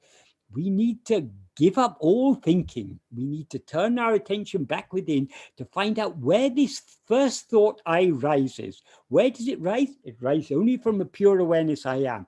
So investigating with an inward sinking mind, that fundamental awareness I am, that alone is vichara. That alone is the path of knowledge. So that's what he's emphasizing here.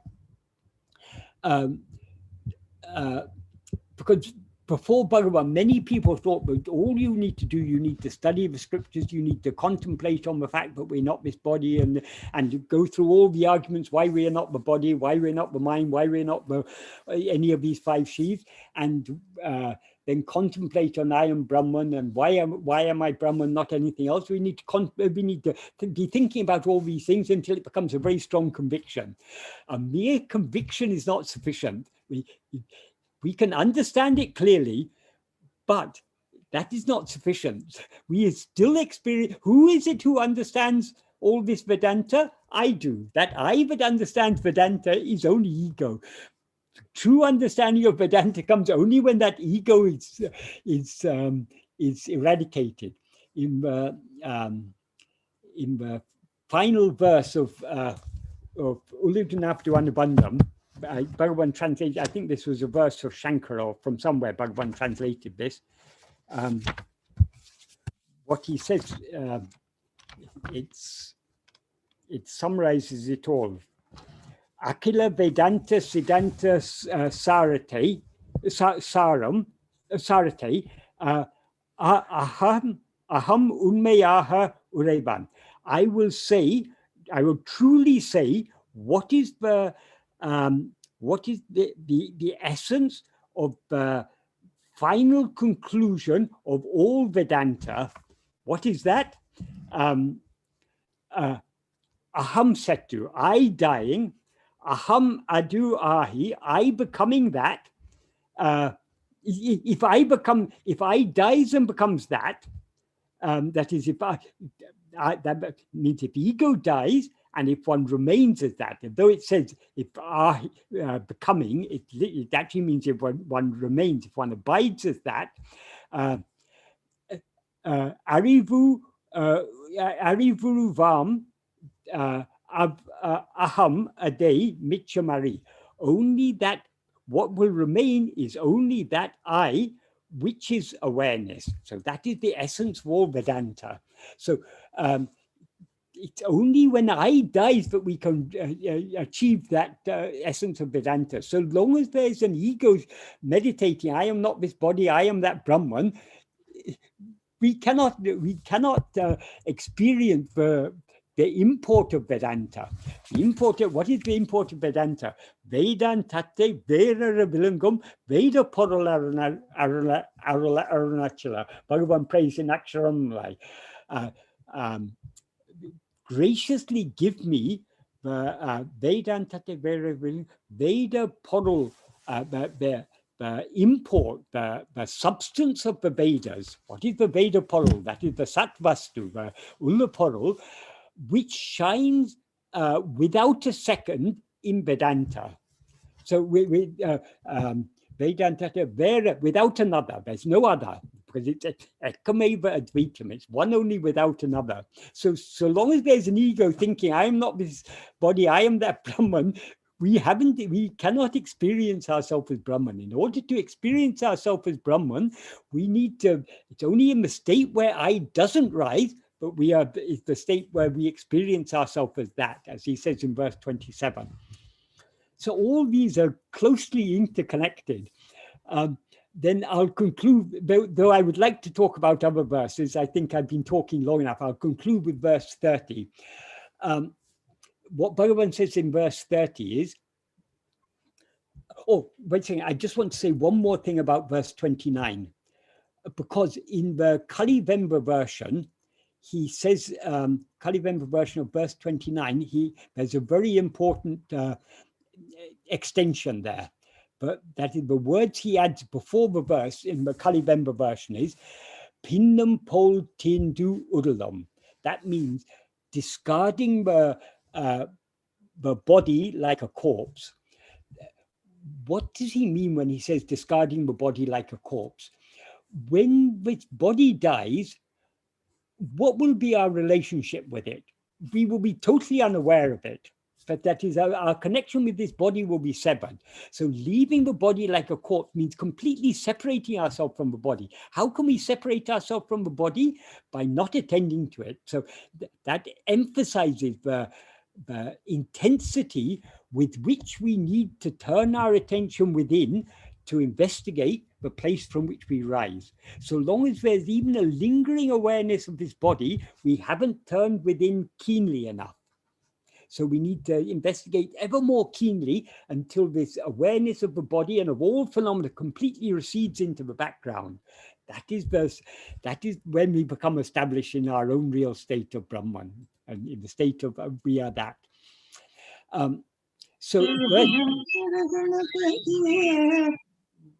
So, sorry, can I just finish verse 30, because this is the most important. I mean, this is also a very important verse. Then I will hand over to you.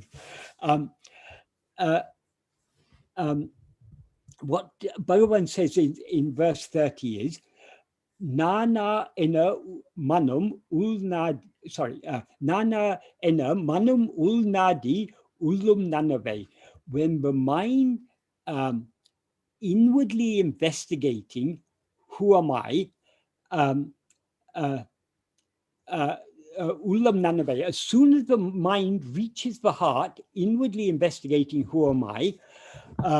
Nanam abam tale nanamura. He who is I, that means ego, tale nanamura, it will attain head shame. It's literally what it means. It means the head will bow down in shame. That's an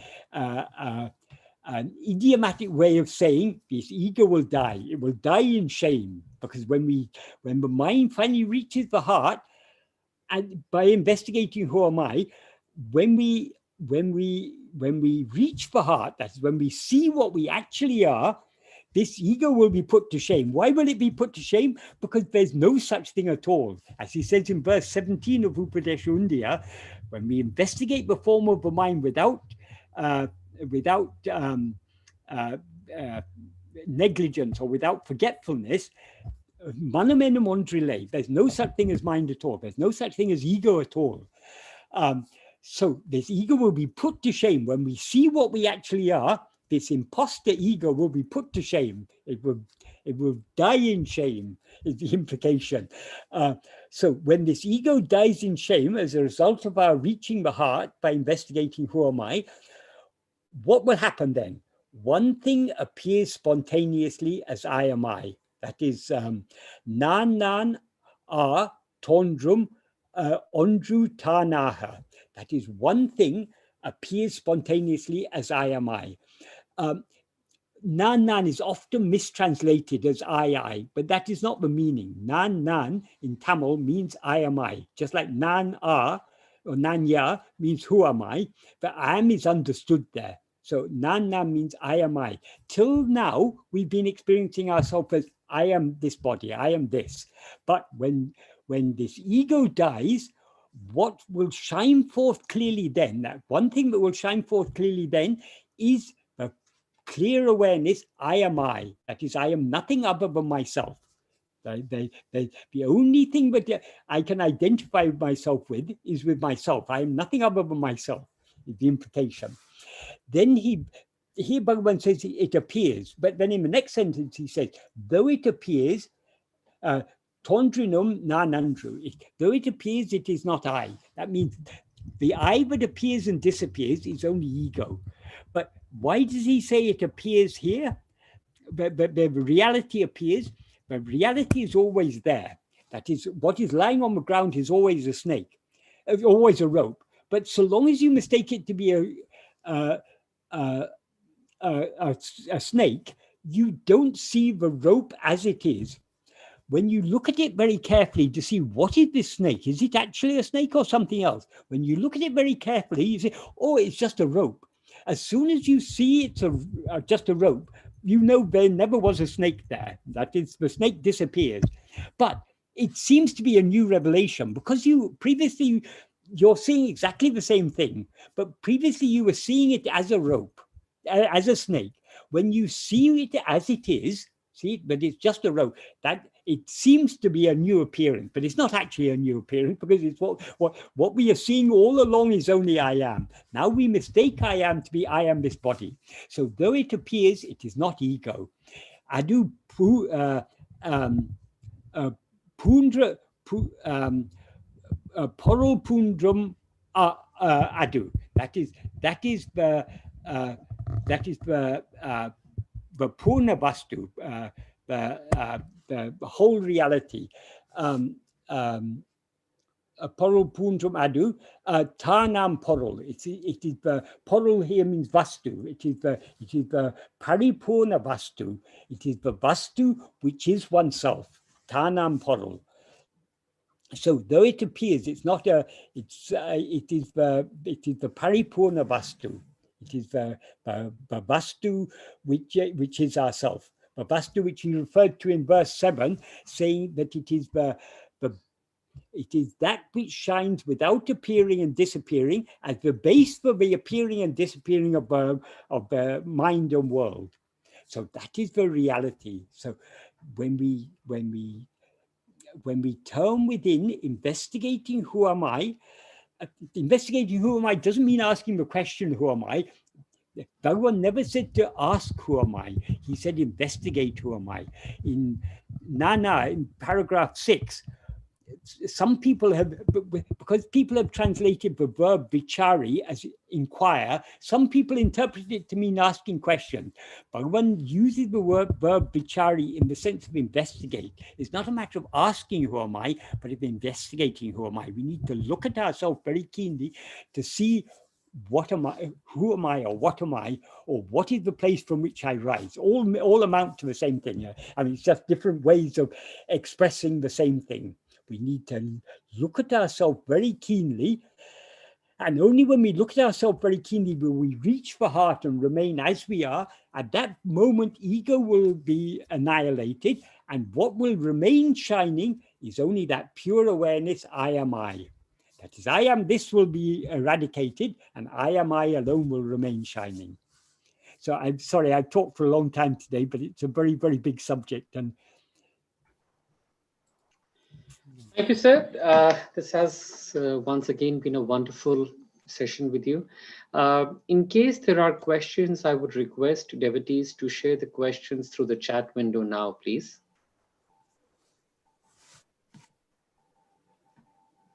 Can I just say one more thing? Sure, sir. I've gone through these verses in somewhat in detail. So when we go through in detail, it may superficially seem to be a bit complicated. But actually, if we think of it deeply, what Bhagavan is saying in all these verses, he's just saying the same thing in different ways. What the essence of all of this is extremely simple. The essence is what he explains in verse 25 of Uludunapadu, but the nature of ego is to grasp form. If this form-grasping ego tries to grasp itself, it will subside and disappear. In other words, so long as our attention is directed outwards towards things other than ourselves, we seem to be ego. When we turn our attention back within, if we look within keenly enough to see what we actually are, we will see there's no such thing as ego at all. So the way to bring about the dissolution of ego, the way to bring about the subsidence of ego is just look at it. The more you look at ego, the more it subsides. And when you look at it carefully enough, you see there's no such thing as ego at all. There's only pure awareness. Just like if you look at the snake very carefully, you see it's only a rope. Right, sir. Thank you. I don't think we have any questions today. Maybe we will take up the questions next month when we meet again. Yes, I'll try and make my talk a bit shorter next month. Oh, I would leave that to you, sir. Thank you. Jayanti Didi, may I request you to lead with Akshar Manamalai, and then we will go into our Aarti. Thank you. அன்றும் இன்றும் என்றும் உள்ளவனே அங்கும் இங்கும் எங்கும் நிறைந்தோனே அடிமுடி நடுவும் ஆதி அந்தமுமானவனே ஆஸ்திகமும் நாஸ்திகமும் சர்வ சமயமும் மாணவனே ஆடலும் பாடலும் மொழியும் மோனமும் நீயே ரமணா இயல்பு துண்டு நல்லன அல்லன எல்லாமானாய் ரமணா எறும்பு முதல் சூரிய சந்திரனுமானாய் உருவமும் அருவமும் சராச்சரமும் மானாய் உள்வெளி மேல் கீழிசையுமானாய் சர்வத்ர சதா ஹம்சத்யானோ கர்த்தவ்யம் போ முக்தி நிதானம்.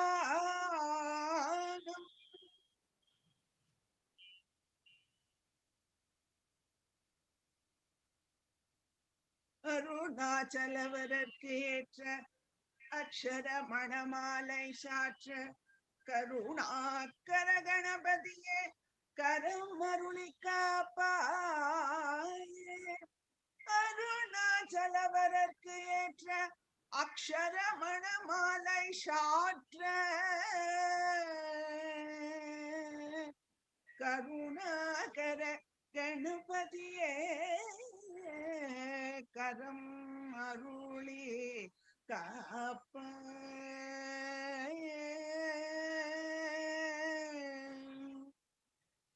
அருணாச்சல சிவ அருணாச்சல சிவ அருணாச்சல சிவ அருணாச்சல அருணாச்சல சிவ அருணாச்சல சிவ அருணாச்சல சிவ அருணாச்சல அருணாச்சலமென அகமே அகத்தை வரருப்பாய் அருணாச்சல அழகு சுந்தர போலகமும் நீமுற்று அபிநமயிருப்போம் அருணாச்சல அகம் புகுந்தீத்துள் அகபுக சிறையாய் அமர்ந்ததென் கொள் அருணாச்சல ஆடனை ஆடனை அகற்றிடல் அகிலம் பழித்திடும் அருணாச்சல பழி தப்புனையே நினைப்பித்தார் இனி யார் விடுவார் அருணாச்சல ஈன்றிடுமல்லை பெரிதாருள் புரிவோய் இது உனக்கழகோ அருணாச்சல அருணாச்சல சிவ அருணாச்சல சிவ அருணாச்சல சிவ அருணாச்சல அருணாச்சல சிவ அருணாச்சல சிவ அருணாச்சல சிவ அருணாச்சல உனையே மாற்றி ஓடாதுள்ளதிமே உறுதியாயிருப்பாய் அருணாச்சல ஊசுற்றுள உடதுனை கண்டடங்கிட உன்னழகை காட்டருணாச்சல என்னை அழித்து போதெனை களவாவிடில் இதுவோ ஆண்மை அருணாச்சல இந்த உலகம் என்னை பேரிழுக்க இது உனக்கழகோ அருணாச்சல அருணாச்சல சிவ அருணாச்சல சிவ அருணாச்சல சிவ அருணாச்சல அருணாச்சல சிவ அருணாச்சல சிவ அருணாச்சல சிவ அருணாச்சல ஐம்புல கழ்வ அகத்தினில் புகும்போது அகத்தில் இல்லையோ அருணாச்சல ஒருவன முன்னை ஒளித்தவர் வருவார் சூதே இது அருணாச்சல ஓங்கார பொருள் ஒப்புயிர் உன்னை யார் அறிவார் அருணாச்சல அவ்வை கொலன குன்னருளை ததனை ஆளுவதுள் கடன் அருணாச்சல அருணாச்சல சிவ அருணாச்சல சிவ அருணாச்சல சிவ அருணாச்சல அருணாச்சல சிவ அருணாச்சல சிவ அருணாச்சல சிவ அருணாச்சல அருணாச்சல சிவ அருணாச்சல சிவ அருணாச்சல சிவ அருணாச்சல அருணாச்சல சிவ அருணாச்சல சிவ அருணாச்சல சிவ அருணாச்சல அருணாச்சல சிவ அருணாச்சல அருணாச்சலம் வாழி அல்பகளும் வாழி அக்ஷரமண மாலை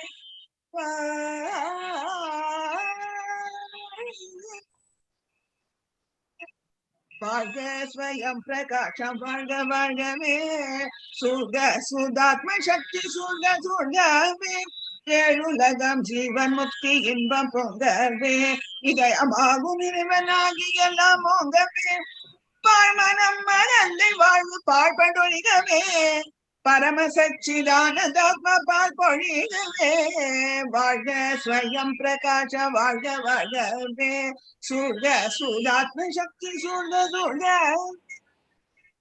தட்டிலாத நித்திய ஜீவ தத்துவமோகவே தன்மயத்தில் சின்மயம் தழைத்து ஓங்கவே தட்டிலாத நித்திய ஜீவ தத்துவ போகவே தன்மயத்தில் சின்மயம் தழைத்து போகவே எட்டு திக்கும் அம்சதோகம் எதிரொலிக்கவே எட்டு திக்கும் அம்சதோகம் எதிரொலிக்கவே எல்லாம் பிரம்மம் என்னும் உண்மையினை வகிக்கவே எல்லாம் பிரம்மம் என்னும் உண்மையினை வகிக்கவே வாழ்க ஸ்வயம் பிரகாஷ வாழ்க வாழ்கவே வாழ்க ஸ்வயம் பிரகாஷ வாழ்க வாழ்கவே வாழ்க ஸ்வயம் பிரகாஷ வாழ்க வாழ்கவே வாழ்க ஸ்வயம் பிரகாஷ வாழ்க வாழ்க.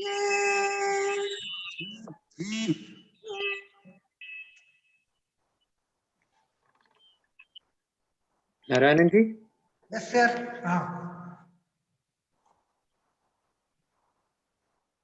Om Bhurvasvav Tasodharvaniam Bhargo Devasya Dhimahi Dhiyo Yo Na Prachodayad. Devi Savita Prasva Satyam Dorlena Prasanyami Amrutam Swaha Om Prana Swaha Om Avana Swaha Om Jnana Swaha Om Dana Swaha Om Samana Swaha Om Bhave Swaha Arunachal Namaha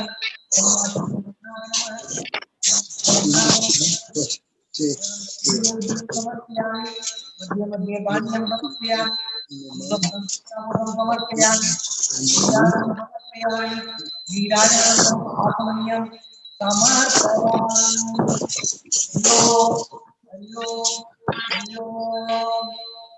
समायुक्तं नागवल्ली तलयोर्धं कर्पूर्ण सूर्णसंयुक्तं प्रतिपदां कर्पूरं रमणमर्षिं समर्पयामि.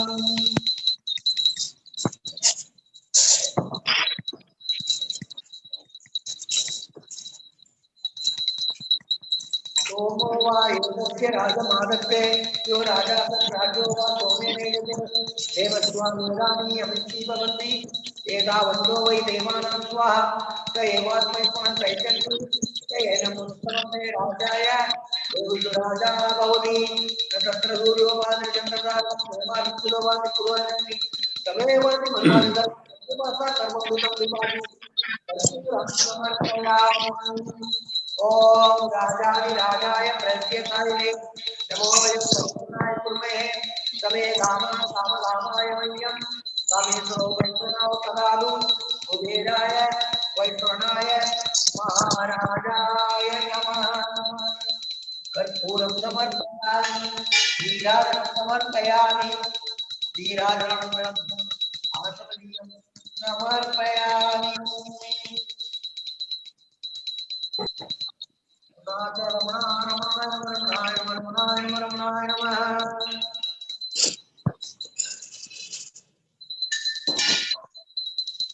यो वा पुष्पं वेद पुष्पवान् प्रजावान् पशुमान् भवति चन्द्रमा वा पुष्पं पुष्पवान् प्रजावान् पशुमान् भवति. ओम तत् ब्रह्मा ओम तत् वायु ओम तत् आत्मा ओम तत् सत्यम ओम तत् सर्वम ओम तत् गुरो नमः. अंतर्जनभूते तद्वायां विश्वमूर्तिषु त्वं यज्ञत्वं वसत्कारं तत्पुत्रं रुद्रं तं विष्णुत्वं ब्रह्मत्वं प्रजापति. ओम तदादो ज्योतिषो अमृतं कुर्मः न कर्मणा न प्रजयाधने ज्ञानैकैके अमृतत्वो मानसो परेण नाहं भूतं दुआयं विप्रादितो ज्ञाते नित्यदाता सम्याक योगाकलेषु तद्वाहा ते ब्रह्मलोके तु परातकाले परामृतात् परिमुच्यन्ते सर्वे तारं विभावं वर्णे स्वभूतं यत् पुण्डरीकं पुरमध्य सरूपदं तत्रावित्तरमत्तगनं विलोकं तद्विद्यतं तद्वादित्यं यो वेदातोऽस्तुरं प्रोक्तो वेदान्तसत्यं तस्य प्रगतिलीनस्य परसमयः मन्त्रपुष्पं श्रीरमणमहर्षिः समर्पयामि. ओम तत्सत्कृष्णार्पणमस्तु.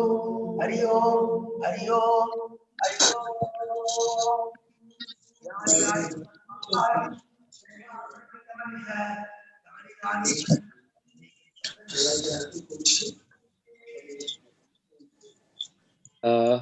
Namo Ramana.